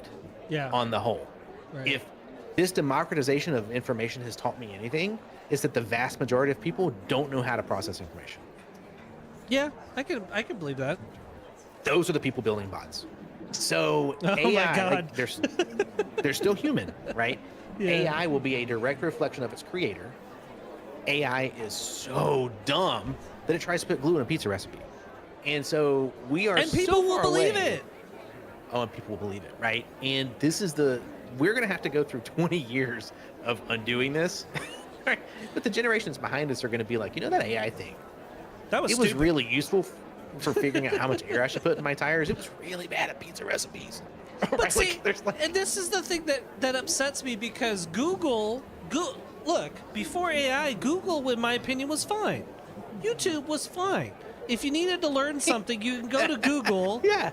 and look There was it good up. information there. Right. You could Yes. go to YouTube. How do I, perfect example, my brother learned how to repair a leak in a copper pipe by going to YouTube and just seeing what supplies he needs, how to do it, how long to braise, etc., etc., etc., and he did it and was successful, right? Yep. But now, hey, what's a good recipe for pizza? And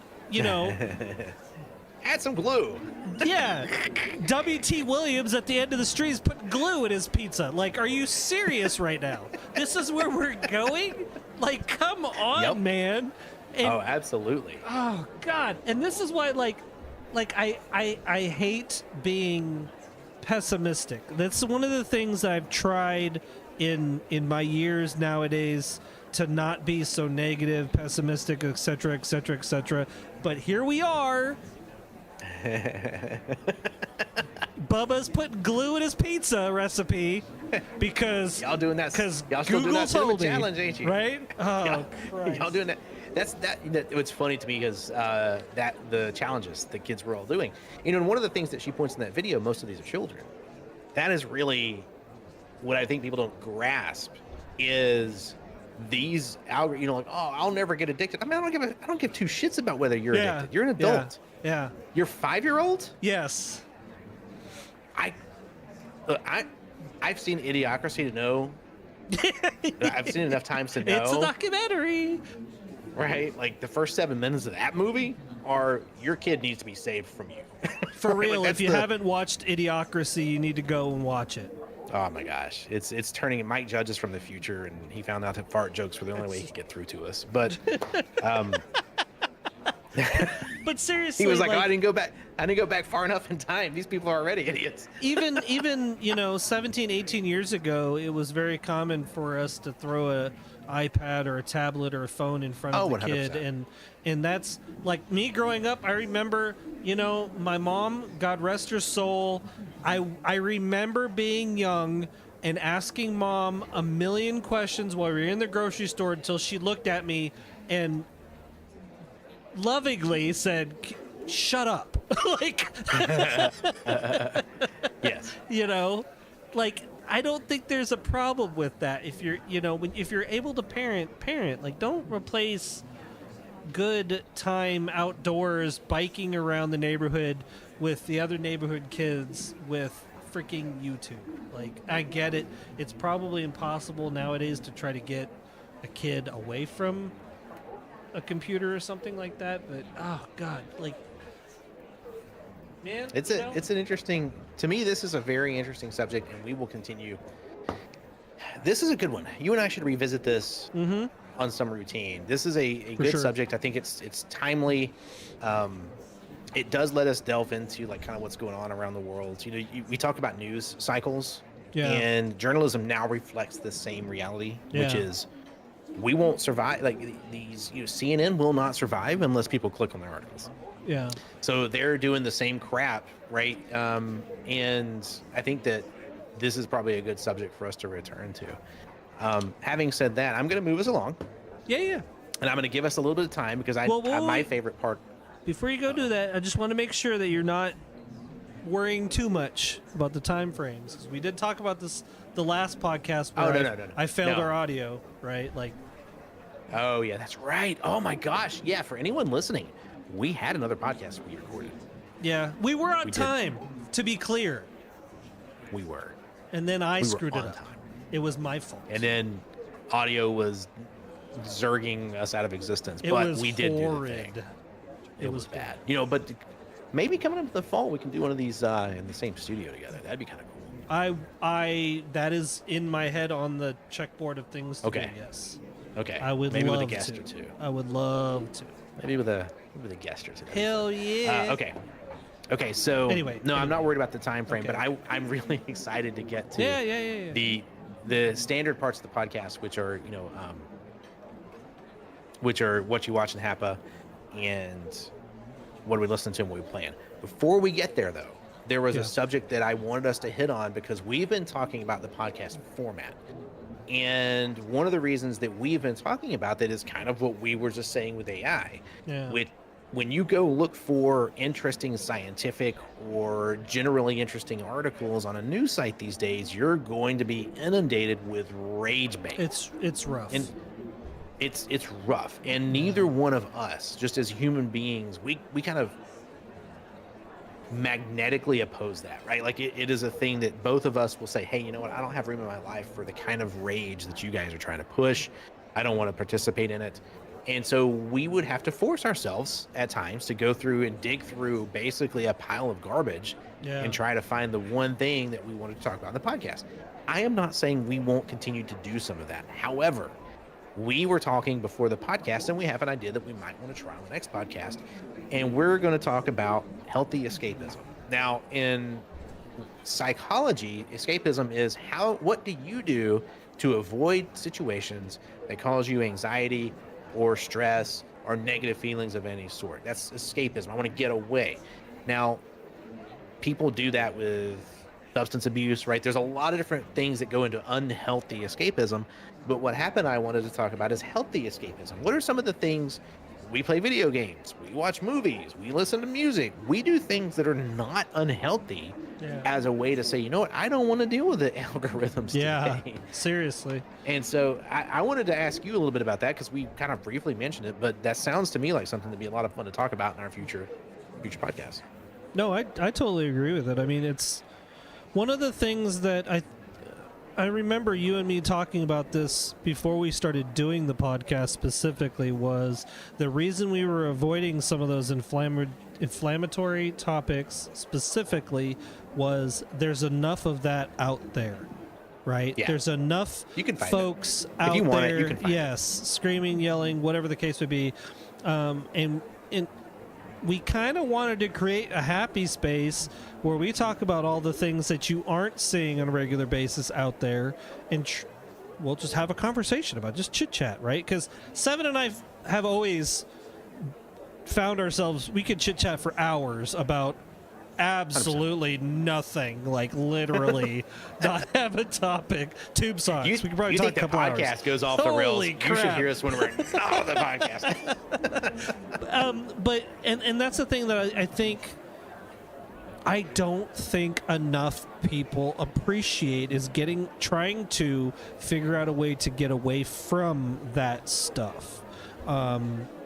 And I'll tell you, I know it's hard nowadays, right? Because in your social circles, when you go to work, you turn on the TV, you go to YouTube, it's all over. All the political shit, case in point, this year, is everywhere. It's everywhere. I don't want to talk about that stuff. I don't want to deal with it. I don't want to look at it. I don't want to think about it. Okay, I get it. It's the year of elections here in the U.S., and there's been a bunch of elections all over Europe. But as far as I can tell, even the elections that most people are lauding as positive really didn't end up in a positive light. Like, it just didn't happen. Like, there's a lot of negativity still. So I think for me, trying to discuss things that we do to try to get away from that, that's kind of why I can kind of appreciate some of the hippies out there, like the hippie mentalities. The people that moved up on top of a mountain, started growing vegetables. Dude, they're just not bothered about this stuff at all. You know what I mean? Like, and I don't foresee a thing being wrong with that. And that's a lot of the media that I consume nowadays is a lot of homesteader stuff. A lot of folks, I maybe this is how I know I'm getting old, okay? Because I'm more interested in learning how to can stuff than I am. Oh my goodness! You know what I mean? You're getting into canning. Oh, I need to try to do it myself, but I'm learning, right?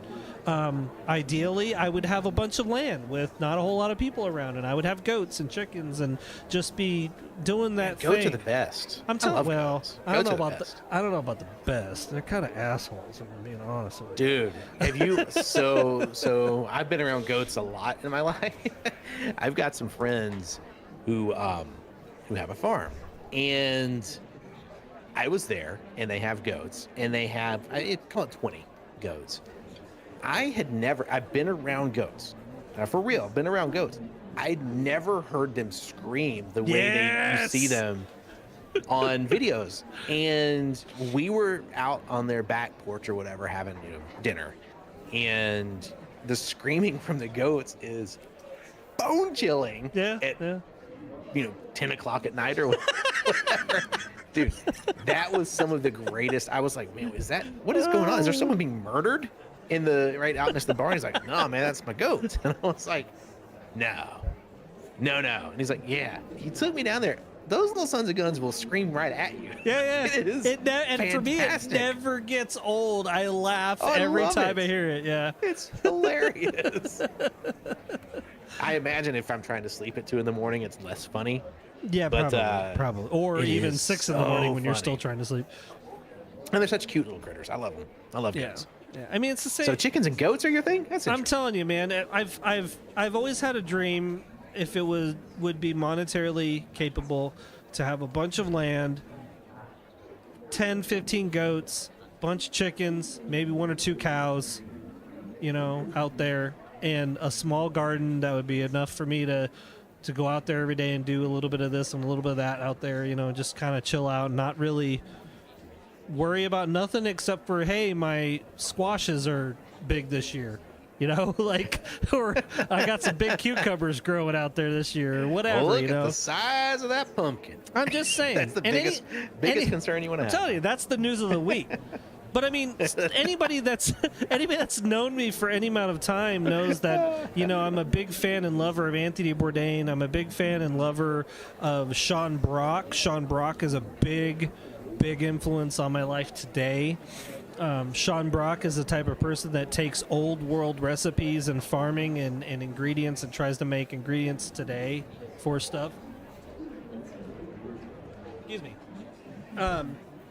And that to me is huge. I think that's a lost part of our world today is pickling and canning and all these things that you go to a farmer's market for today. But I go down the street a little ways, old lady that lives in a house with her husband and have lived there for 50 years. They've been doing this stuff for however long, Oh yeah, my mother-in-law cans a lot of stuff. Yeah, a lot of stuff. But that's my escapism. I mean, that's just how I am. I'm trying to learn how to do stuff. I think that's really what you nerd out about stuff. That's one of the things that when we first became friends, I liked about you. I find it interesting. I find people interesting who are interested in things. Yeah. Right. And it's not that hard to be an interesting person. You just have to take an interest. And you're like, oh, you know what? I'm into this. I was like, that's freaking cool. It's not what I'm into, but that doesn't matter, right? You're into something. And the kind of person that is out there saying, I'm out here looking for something that interests me and I'm going to pour myself into it. To me, it's a form of healthy escapism. It's For saying, sure. oh, I'm going to go apply myself because if I sit around bored, I might watch 24-hour news. And Yeah. Be- that's going to be bad for like, that is the brain rots of this oh generation. my I am God. convinced there's going to be a 25, 30, 40-year period in history that all historians are going to point back to and be like, that rotted more people's brains than, right? Oh, It's going to be I Facebook, totally agree. 24-hour news. It's like a whole section. But yeah, so that like that escapism, that moment, you know, I've taken up golf, right? So my wife and I had been looking for a sport. Well, we'd been looking for an activity together. I'll say sport. I don't think she would probably hit said sport, like tennis, scuba diving, whatever it was going to be. And she messed her ankle up. She broke her ankle, so it turned into golf. And we love watching golf, watching the PGA Tour. She, believe it or not, she watched the documentary Full Swing on Netflix, and she loves watching PGA Tour events. Like, Nice. she is into them. Every Thursday morning when I get up and start getting ready for work, it's like I hear the PGA Tour event. It's not 24-hour news. Yeah. Right? The television's on. We're happy. It's a beautiful golf course. Yeah. It's something that gives us an escape, and it doesn't cause damage. Yeah. Right? It's just a good thing. And I think more people need to take a moment. If you don't have something like that, if you can't point to in your life right now, if I asked you, what is your escape? And you can't tell me Yeah. 5 things. I mean, you should have several. But if you have 0, you need to take a step back, Yeah, take a yeah. deep breath, and you need to start working on that because someone else is influencing you and they're taking away your joy Yeah. because you're not taking responsibility for saying, where do I get joy? How do Yeah. I get joy? And if you can't tell me that, you got some work to do. I'll So tell I think you. we should be talking about that on our podcast. Well, I've felt bad for not. So anybody that knows, you know, Rita and I hang out. Obviously, she's in the UK. Normally, I'm here in the States, so the time zone or difference is kind of painful, or whatever the case may be. And throughout COVID, so you know, I joke 2024 is the 2020 has been the longest 4 years of my life. Like, you know, Yes. you know, Absolutely. Yes. but as recently, the last probably 6-7 months, I've made it a rule. I try to get off the computer.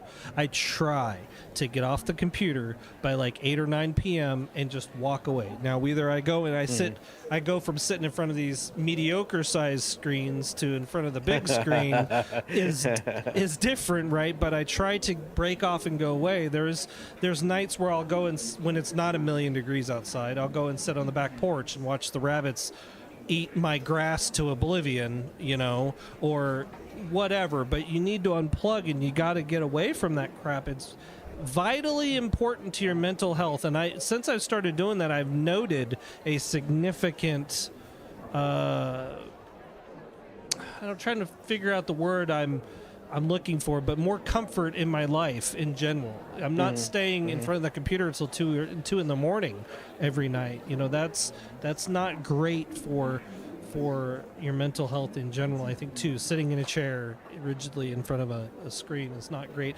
And there's a lot of folks that work from home now too. Sure.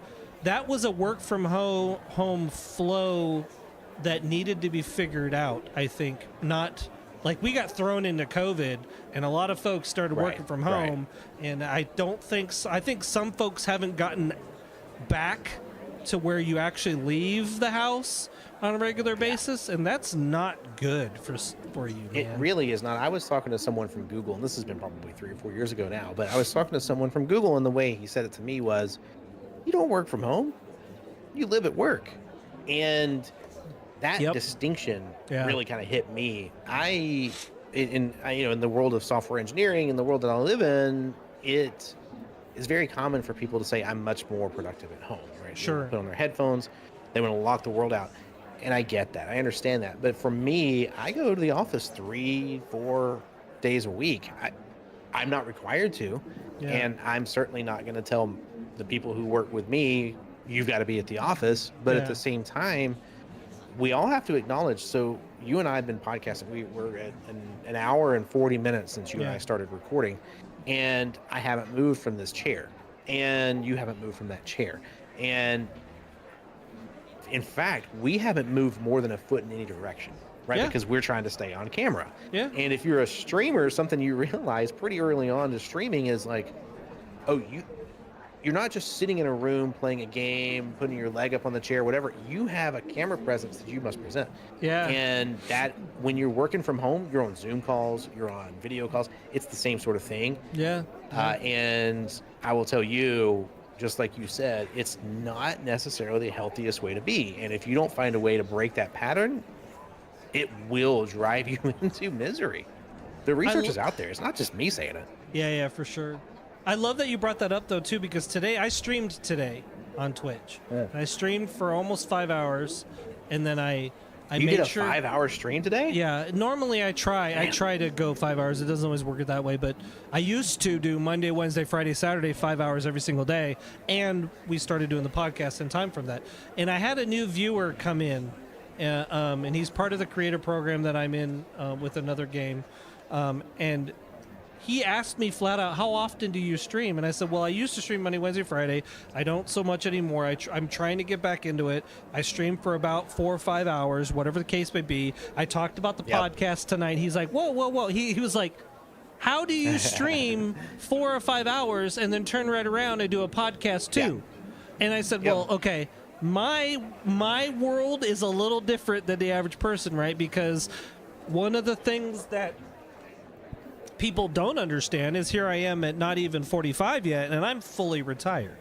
Now, Right. I'm not fully retired popping bottles of Dom, and Oh, don't lie. We boats and- all know boat- you're out there. boats and hoes every Saturday. Like that ain't my world, right? But I am not. I don't consider myself poor, and I don't consider myself rich monetarily. But I have an amazing life that I could not ask for anything better other than maybe winning the lottery. But there's that. But I want you to win the lottery too, for what it's worth. I would love to win the lottery, but I say all that because you've got to figure out the workflow to the life. And I like that you mentioned the fact that you're living at work, because I have always, one of the things that I recognized when I was in corporate America after the Navy was I was living to work, not working to live. Yeah. And that is what everybody needs to figure out, is you need to figure out how to work to live, not live to work. When I was in the Navy, I was getting up at 4 o'clock in the morning every single day and not coming home till 5 or 6 o'clock at night. And when you work those hours, you're doing you're not doing anything else but work. That's it. That's all you're doing. Yes, 100%. And you'll see the videos out there, people that are crying, literally crying on social media, talking about how they get up in the morning, they go to work, they get home, they're exhausted, they can't do anything else, etc., etc., etc. And you got to figure that out, man. You got to. I don't know. I will say this: I'm not a moderator on the anti-work subreddit or anything like that. But here's what I will say: I was reading something the other day, and a company who I won't name has laid off 1,000 people this year so far. That same company in the first quarter reported a $10.5 billion with a B dollar. Oh, profit. this angers me. I already know what you're going to say, and this is the stuff that makes me. So if you are spending your time working at home and you've got a remote situation,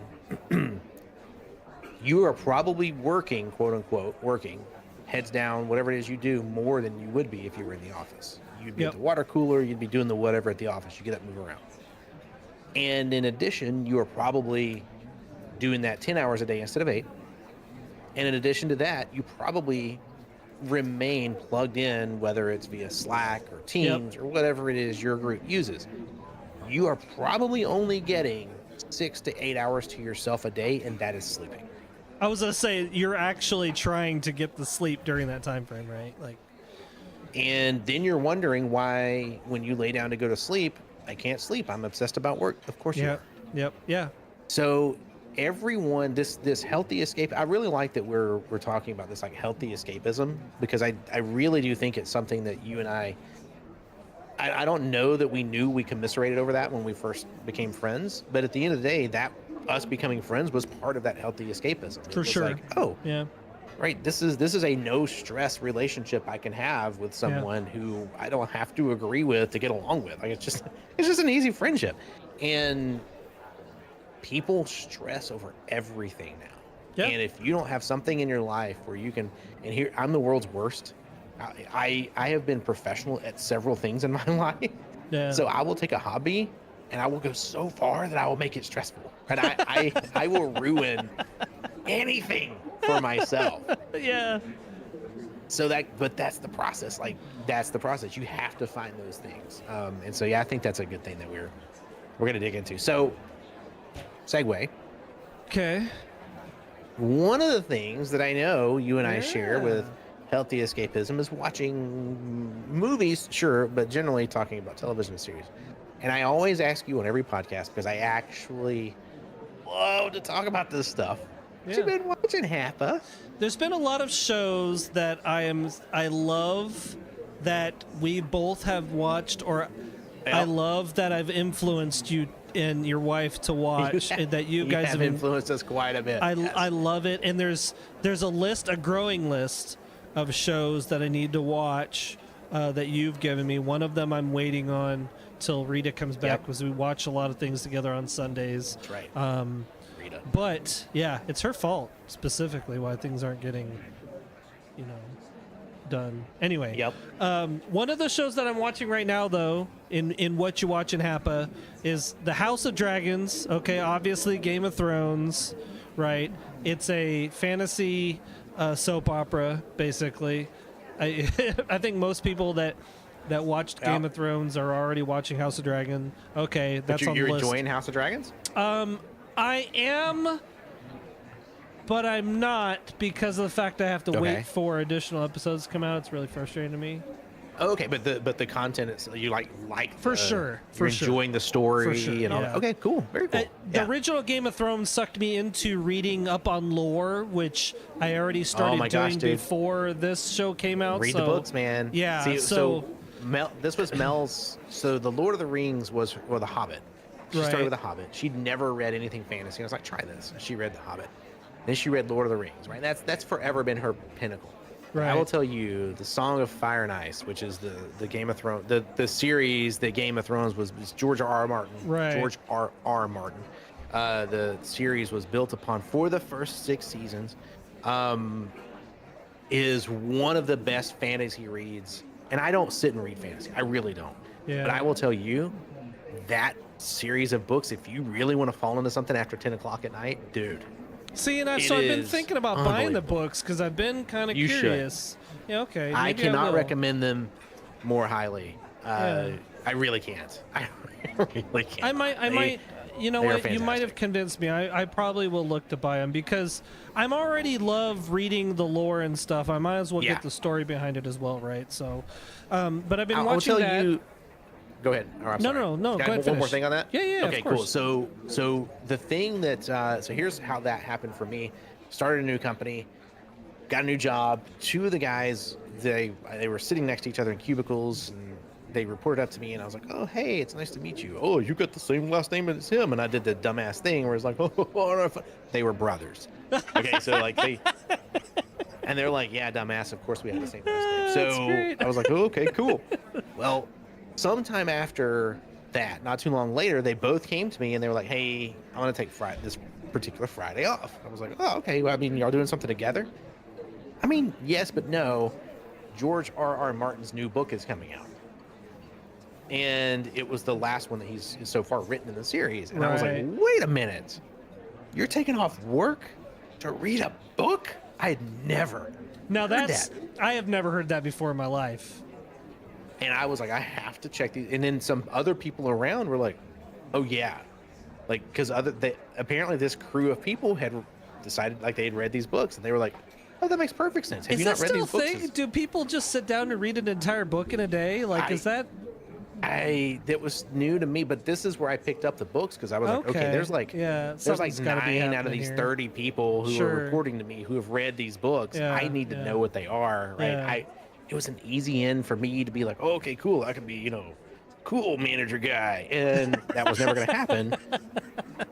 But I picked up the books, and I will tell you, Okay. It is and if you like lore, the thing that George R.R. Martin does, he actually has or has had people who are historian style people who make sure that every book he writes, so the way the books are written are from the point of view of a character.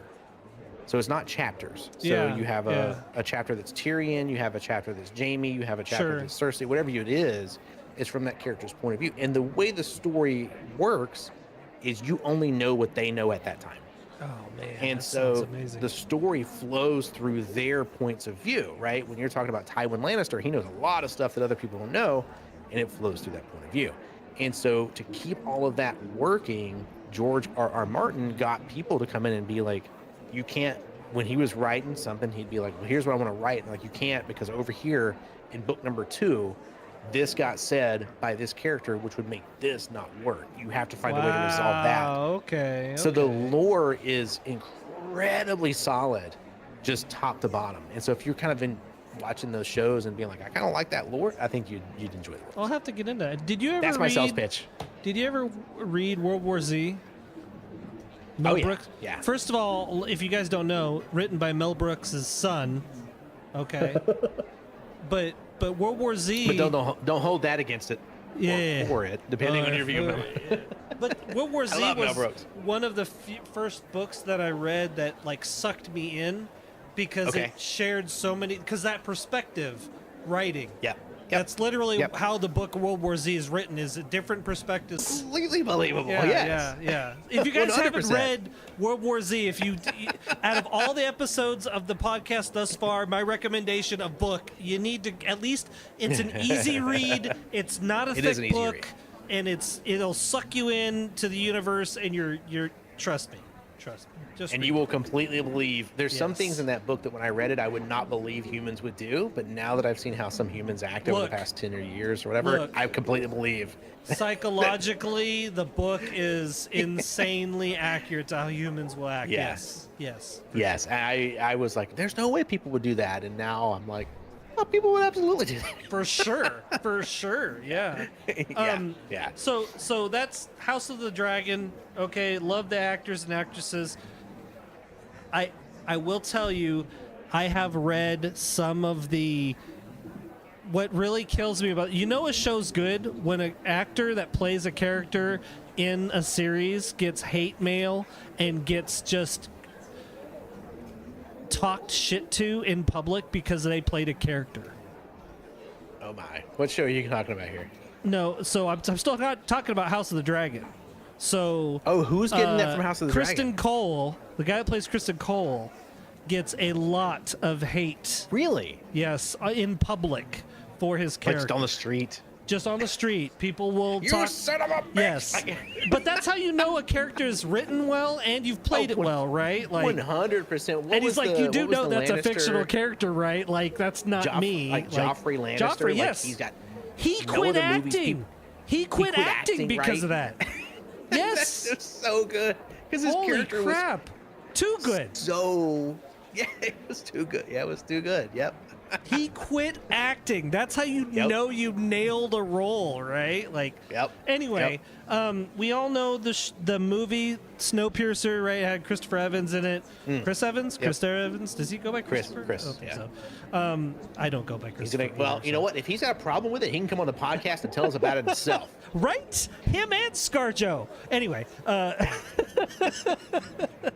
But Scarletta Johansson can yes. come on this podcast herself and tell us if she's got a problem. Jeez. But everybody knows Christopher? Snowpiercer, the movie. There's a Snowpiercer TV show. I got a trial watch of season 1, and I'm really mad that I can't see season 2 and 3 without buying a subscription to something. Prescription might as well be. Prescription. Oh my God. Might as well be, yeah. A what is it subscription on? to. I think it's on Peacock or Paramount. I can't remember which one. Yeah, those two are trying to push pretty hard to get more people on. So yeah.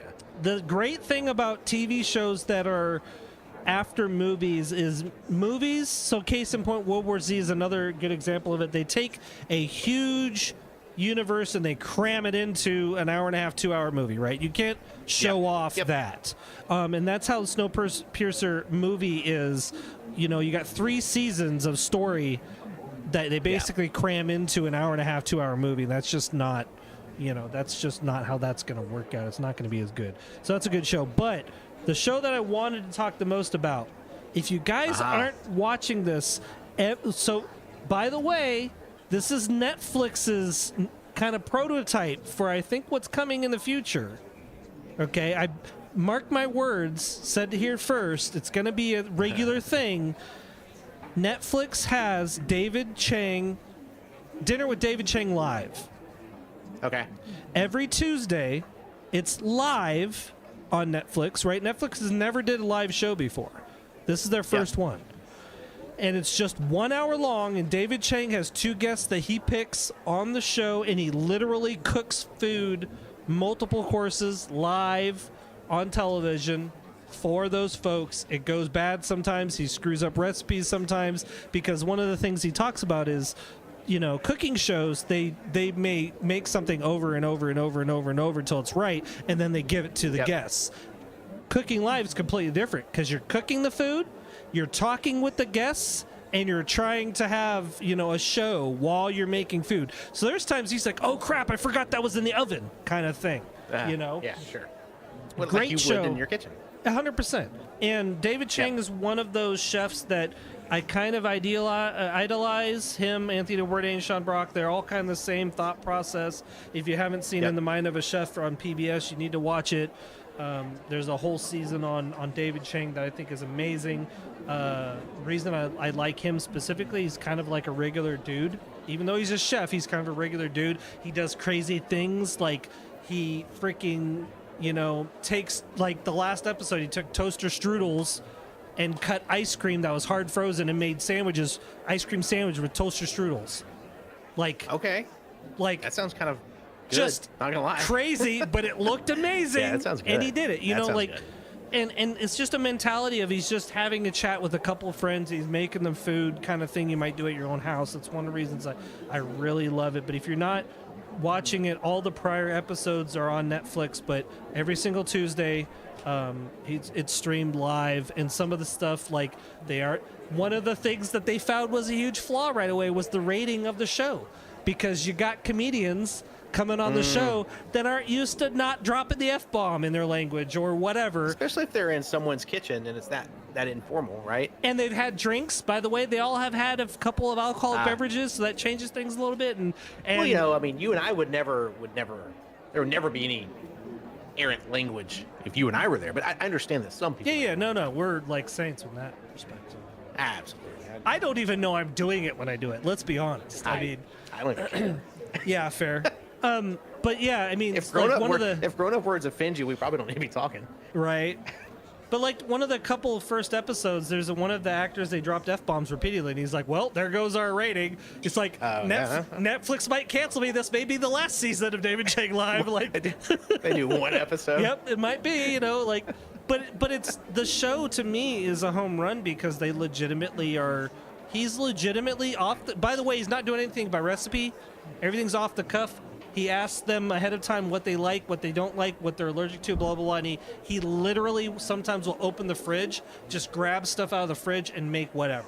And there's even episodes where he tells the guests, just so you know, you're eating leftovers from blah, blah, blah, blah, blah, blah. They didn't eat whatever, and you're getting the leftovers right now. Like, he'll say that stuff, and so, I don't know, it's a different kind of cooking show. It's really enjoyable, to me at least. I love stupid things like that. I like impromptu stuff like that. It harks back to me watching No Reservations and, stuff like that with Anthony Bourdain. Anyway, so what you listening to, Mr. Seven? Oh, I do.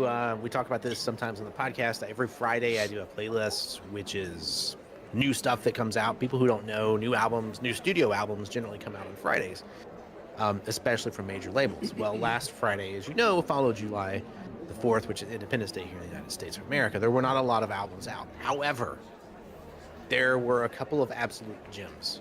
And you won't hear me often recommend a country album. I just don't like production country. But I do love troubadour music. I love singer-songwriter stuff, and Zach Bryan's new album, if you have not checked it out, it's called The Great American Bar Scene.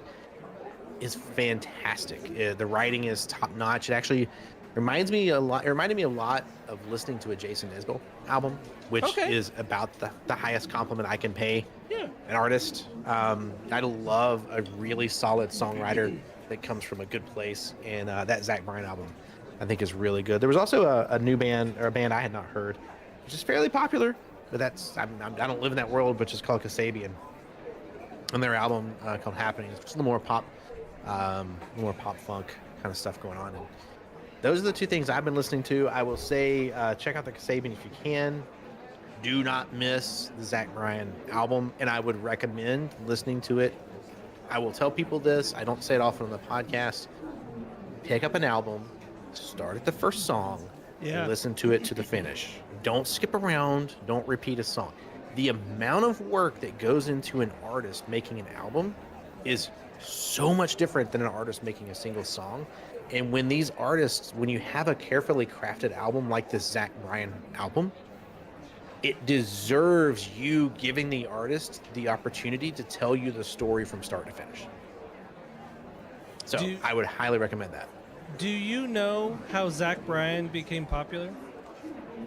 I don't think I do. No. I love that I get to tell you about this. You get to be the person to tell me. I love How does Zach this. Bryan become popular? Okay, this young man, I'm old now, so I could say that. There's a tie-in between you and me with Zach Bryan. Zach Bryan was an aviation ordnanceman in the United States Navy. No. A country hick that just was playing a guitar and streaming videos on, and this ties into the whole podcast, TikTok.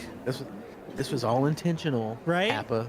He was streaming him playing songs on TikTok and YouTube, and good old little AOAN, little airman, Zach Bryan, young ass kid, didn't know no better, right? Yep.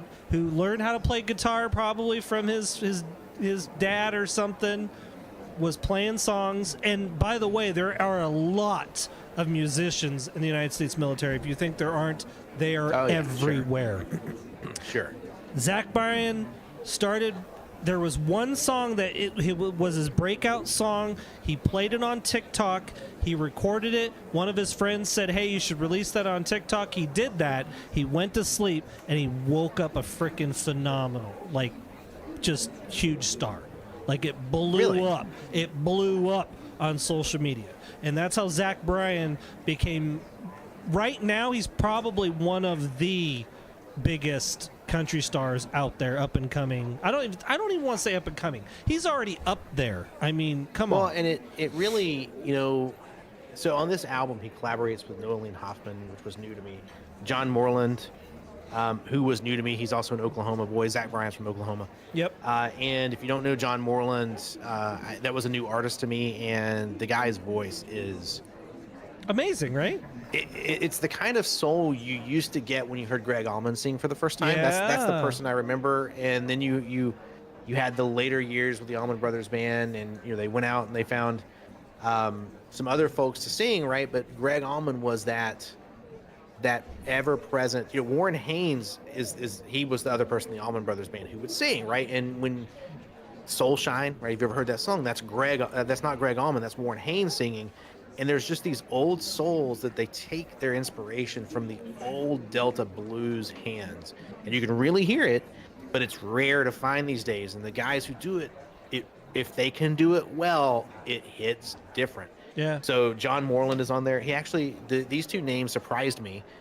John Mayer is on there, and Bruce Springsteen. So these got these collaborations. So to your point, he's not a nobody, right? He's made it. He's made it. Yeah, you've loaded both barrels of the shotgun when you're calling in John Mayer and Bruce Springsteen. Like you're like, I can do some stuff. If you get those guys to sing with you. Yeah. You got a guaranteed audience. And I will say, one of the things that Nashville, the way Nashville puts out music, Nashville's very close to me. I know a lot of people in Nashville. I know a lot of people who've left where I live and gone to Nashville. I know a lot of people who've gone to Nashville, washed out and come back. And what I will say about Nashville, it's a lot like Los Angeles was during the rock scene that created the Guns N' Roses, Stone Temple Pilots, some of these guys.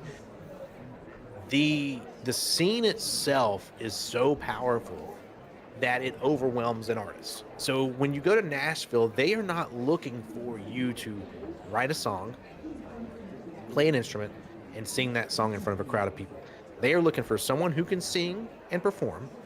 They are looking for someone else who can play an instrument, and they're looking for someone else who can write a song. Right. And they put all that together. Now, the product of that is some incredibly high-level singing, some incredibly high-level musicianship, and some incredibly high-level songwriting.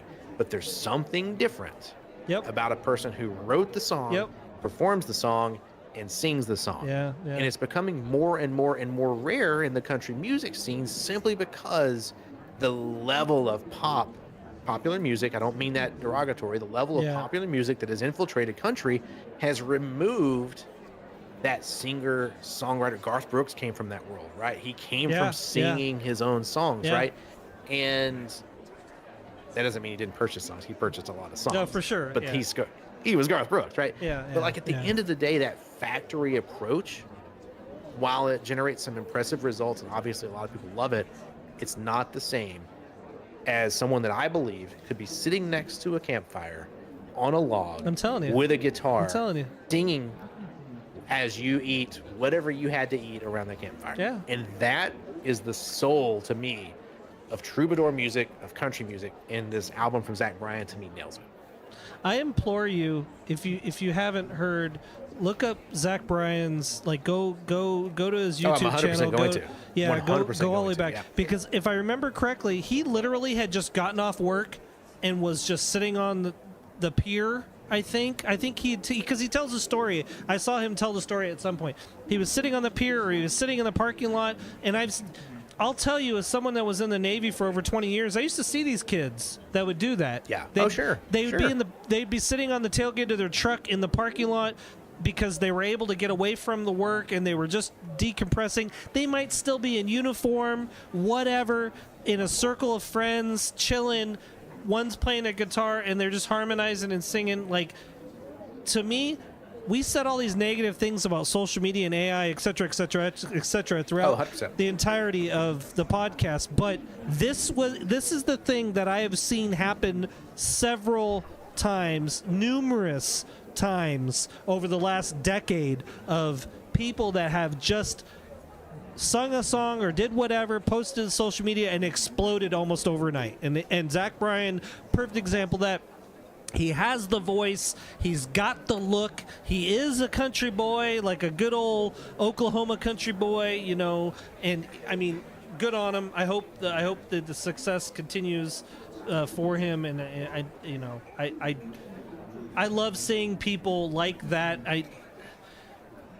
It's silly for me to kind of say, but as someone that was in the Navy and know the struggles of someone that's new in the Navy, that's young, that's a junior sailor, or in the military in general, and to have something like that occur to me as a home run, like, it just proves the point that you're able to do anything, right? Like, yeah. He's proof positive. So yeah, I would check that out. And we got new stuff coming out this week. So for sure, next time we do a podcast, we'll do more. For sure. So kind of closing out, we like to close out with what you've been playing. And if people don't know, this is our 20th episode, so we're kind of in season 2 now of our podcast. And if people don't know, Hapa and I met playing video games. Yeah. And so video games are still a big part of something that our healthy escapism, but we also love to play games together.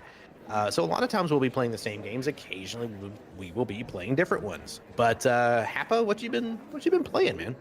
So I'm not going to name the ones that we've been playing the whole time, but more recently in the last few weeks, I've picked up Gray Zone Warfare, which anybody that plays Tarkov knows how kind of sweaty Tarkov can be. I mean, not only sweaty, but rage-inducing to the point where you want to punch out your monitor. You know, let's say you played for 8 hours straight, working really hard to get some amazing gear, and you get near a point where you're able to extract. For those of you that don't know, it's a first-person shooter. It's a fairly realistic first-person shooter. You may go up against other players. You may go up against, computer-generated characters.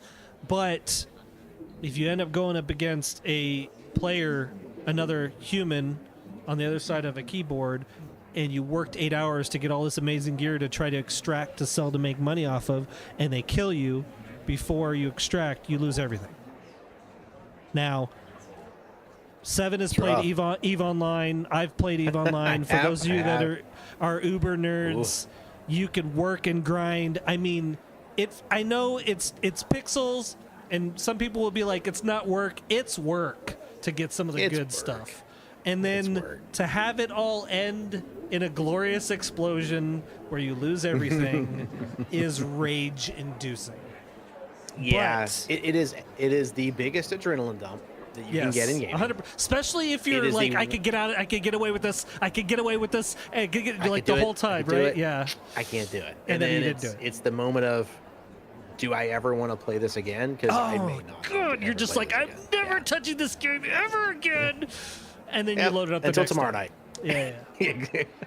But I say all that because Gray Zone Warfare is a lot like Tarkov, but I think actually a little bit more realistic. But they separate PvP and PvE to the respect of there's no team damage. If I shoot at someone on my team, I don't do damage to them. And when I say team, I don't mean like if you, me, and Deacon are in a group playing. I mean there's literally a faction that you're a part of, and you can see other people in that faction in your area. If I shoot at someone I don't know on accident, and they're in the same faction, I don't do any damage to them. So there's none of that grieving that you might see in Tarkov. And that's something that I like. It's very tactical. You have to have synergy with the group of friends that you're playing with. Because if you don't have synergy, you're like, your friend's dead, your other friend's dead. Oh, look, I'm dead, kind of thing. And then, yes, you have to go back and go get your stuff and try to save that stuff. So I've been playing some of that. A lot of fun because I'm a social gamer. I call myself a social gamer. I like playing games with friends more than I do by myself. So something like that where I got to work with friends is huge. And then the other one that me, and Deacon started playing months ago, and then I kind of put it down, and you guys picked up probably about a month and a half. Yeah, picked it up about a month. Well, when 1.0 released, it was last month, and then Deacon picked it up much later. But you're talking about V Rising? Yes, V Rising specifically. I love games where I can build. Like if I could just build the most glorious palace and not worry about supplies, I will do so. And I will tell you, the game where you built the basement that was... I'm not done. Enshrouded. Yeah. I'm not done. Logged on. I'm not done. It was literally, I just wanted to see how far down I could dig a tunnel. And you're still going. And I'm still going. Some people say he's still going to this day. Like, he's just still digging. All I need to know is like a mole rat. I'm telling you, all I need to know is if Deacon and you are logging on one night to kill some stuff in Enshrouded, I'm there and I'm digging my hole, and that's what I'm doing. Just call me the dwarf. We've been playing V Rising. I tell you, man, I played Deacon and I played V Rising together during early release. And I'm on the fence about games that do early release. If I were working at the game company, I completely understand why game companies do it. But you really run a risk of, I've seen everything I want to see from that game. I'm not interested in playing it when it releases. And so some friends of mine had fired up V Rising. The 1.0 release finally came out, and I was like, I'm actually, we never got all the way through it, but I was like, I don't know. But I happened to have been looking for a game at the time just to chill with. And V Rising is a really good game if you play it from a PvE standpoint, right? The PvP is insane. I don't have any interest in that. But in the PvE world, it's like, I can sit down, I can have a drink, I can spend 2 hours playing this game, no stress at any point through the process. But the 1.0 release, I was telling you this, I think last night, the 1.0 release to me may be one of the better, more solid end-to-end games I have played. Yeah. It is that good, and I've played a lot of games. But the pacing of the game, the building, like you were talking about, is so rewarding. But it is not, it's not complex, it's not difficult. It's nice, you can make really cool things. It doesn't take an amazing amount of time. It's not punishing if you make a mistake. Right? It doesn't take forever to grind and farm things. It's the right amount of time. And the amount of boss fights that the game has is, I think it's like 52 bosses or something. Yeah. And the boss fights are unique. Every one of them is unique. The biomes, the map is great. So the team that put that together, Stunlock Games put that together, and I would say that, hey, yes, I played early access. I liked early access, but the 1.0 release I love. And yeah, you and I started playing again. I started playing again about a month ago. Deacon showed up, and he did what Deacon does, and within 24 hours was at max level. And then we've been kind of, speed running you through to get you to max level too, and we got you up to one of the next to last boss, and you and I are gonna have to tackle that at some point. Yeah. Hopefully we'll have Deke with us because that ensures success. But sure. The game is really good, and I would recommend if you're looking for a game that's chill, especially if you're into vampires and stuff like that, which there's not a lot of games in the world which are about that. Yeah. Lore, right? Yeah. You should check it out. It has some tie-ins with Castlevania and some stuff like that. So if that's your bag, I think V Rising's I would give that one a thumbs up. I need to pick up Gray Zone. I haven't picked it up yet to play with you and Deke. I need to pick that up. But I think you've now assured me it's not as inducing as Tarkov. No, not nearly. They separate PvE and PvP. So now I feel a little bit better. I didn't know that until tonight. I'll be honest with you. I bought Gray Zone Warfare originally because I knew that Deacon was probably going to be playing it. And I was thinking about getting into Tarkov, even though I knew Tarkov would probably make me be like, I'm done for the night. I'll see you next week or something like that. Like that kind of. Yeah, right. I kind of figured on that. But Gray Zone, Jack Frags is somebody I follow on YouTube. Him and buddies did Gray Zone, a couple videos, and they did one where they did only PvE, and to me that was right up our alley. We also played Ghost Recon Breakpoint from a group standpoint, a little bit more. I don't want to say comedic, but I mean comedic like in a comic kind of way, not real. I like shooters that have realism to it. Gray Zone has a lot of realism to it. Bullet drop and sound really plays into it, and et cetera, et cetera. If you're making a lot of noise, enemies will come in, look where the noise is coming from, and et cetera, things like that. I love that, but I love that with bots. I don't like that with people because there's a toxic level that I just don't have patience for in gaming that can occur there. And so, I highly recommend it. I think it's worth it. It's considered an early access right now, but I think it's a pretty fun game. So cool. I might have to check that out with you guys. So, Mr. Seven, where can people reach you at if they would like to holler at you? Probably the best place is my website, VII.tv. I would say that Twitter, I do keep an eye on that. I don't post very much over there, but Twitter, or X, sorry. It's supposed to be called X, Zeter. Right? I still do Zeter. that. Yeah, Zeter, I still do that. You can find me there. And honestly, I'm on Twitch a good bit. I haven't been streaming much lately, but I am on Twitch watching other people. I watch you, I watch Rita, I watch Deacon, any of my friends who stream, I watch them and try to hang out. And so I do get messages. So if you're over on Twitch, it's all S3VYN. Pretty much anywhere that you go look, that name will lead back to me in some way, shape, or form. Anytime some new platform comes up, I try to run out there and reserve the name. So yeah, that's how people can get in touch with me. But what about you, Mr. Hapa? Same thing with me, HAPA_FODDER, Hapa Fodder. If you Google Hapa Fodder, I don't know of a time that or a place that isn't me. So either that's Instagram, Facebook, Zeter, YouTube, Twitch, Kick, whatever it is, more than likely it's me. Yeah, Kick. I created a Kick just to reserve the space. I haven't used it. I did. I did create a green Twitch account. I did do that. Okay, well, fair enough. So, but one of the reasons we mentioned where you can reach us, and if you look at the About page on our Real Talk with Hapa S3VYN here on YouTube, you can see all of our, communication outlets you can get a hold of us. The reason we mention this is because, as we've said and we say every single episode, finding stuff to talk about that we feel is going to be interesting for you guys to listen to is rough. If you guys have subjects that you'd like to hear our opinions on, we would love to hear from you. We are knocking around. We've been talking about this for weeks. I think we need to, or months.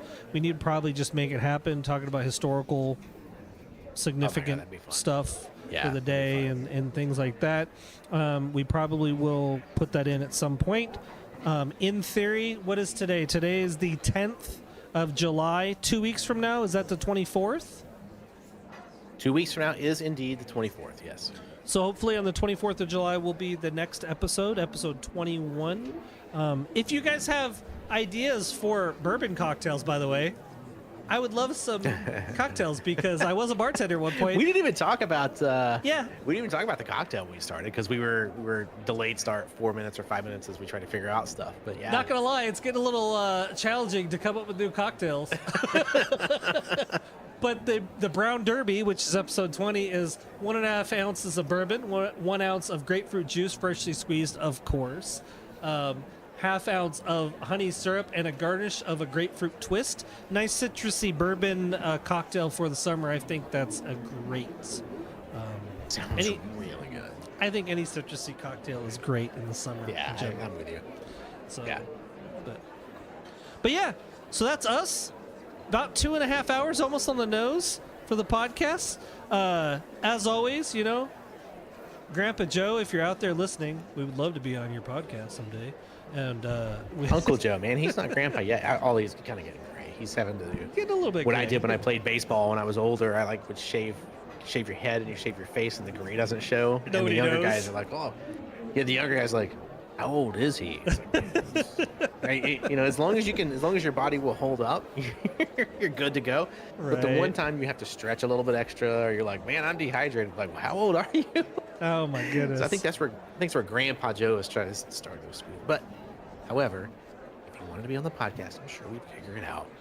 I would jump at a chance to be able to talk to that dude in person. I think it'd be amazing. You know what? We'd even go there, Kappa. What's that? We could be on his podcast if he wanted us to. We I could be would- on his podcast. I'm telling you, I don't think that it would. Like I was thinking about that today. I was like, would we be interesting? I think we would have no problem talking about something. Oh, I 100% could be interesting. I would 100% get fired for doing so. Fair. Check. I've definitely got some things that would be worthy. I would just have to be sure that I could afford a year's worth of not having a Right. job. Right. Yeah. Okay. Fair enough. Well, as But always, I would do it. I would do it. He can make that real. I would 100% do it in a heartbeat. I'd drop everything I was doing and go do it. I would gladly. I He's would here in make that Austin, real. man. He's here in Austin, so Telling you, I'll come out there. I need to come out there anyway. love the idea. So Uncle Joe, I'm just saying, Just saying, man. I'll bring you some Buffalo Trace. I an know you easy love win. Buffalo Trace. So You get that Hapa bump. That's what they call it, just the Hapa saying. bump. You need them ratings to go up there, Uncle Joe. I mean, you get that Hapa bump. anyway, those of you that are out there listening, appreciate you guys' support. I do see our analytics every single time that we upload a new podcast, and I appreciate those of you that are out there listening loyally. Those of you that are watching on YouTube, appreciate it greatly. He and Seven and I do this as a project of love. We aren't doing this as a thing of work, I don't think, even though finding the topics feels like that every now and then. It can. But yeah, Can indeed. so 24th of July, hope to hear from y'all and see y'all, and hope you guys hear us and see us, and whatever the case may be. Hope you guys have a great night. Any last words, Mr. Seven? Your mic worked. Hey! Well, that we know of. No, I can hear it. It worked. But no, I appreciate everyone listening, and hopefully I'll see you on the 24th. Have a great night, everybody.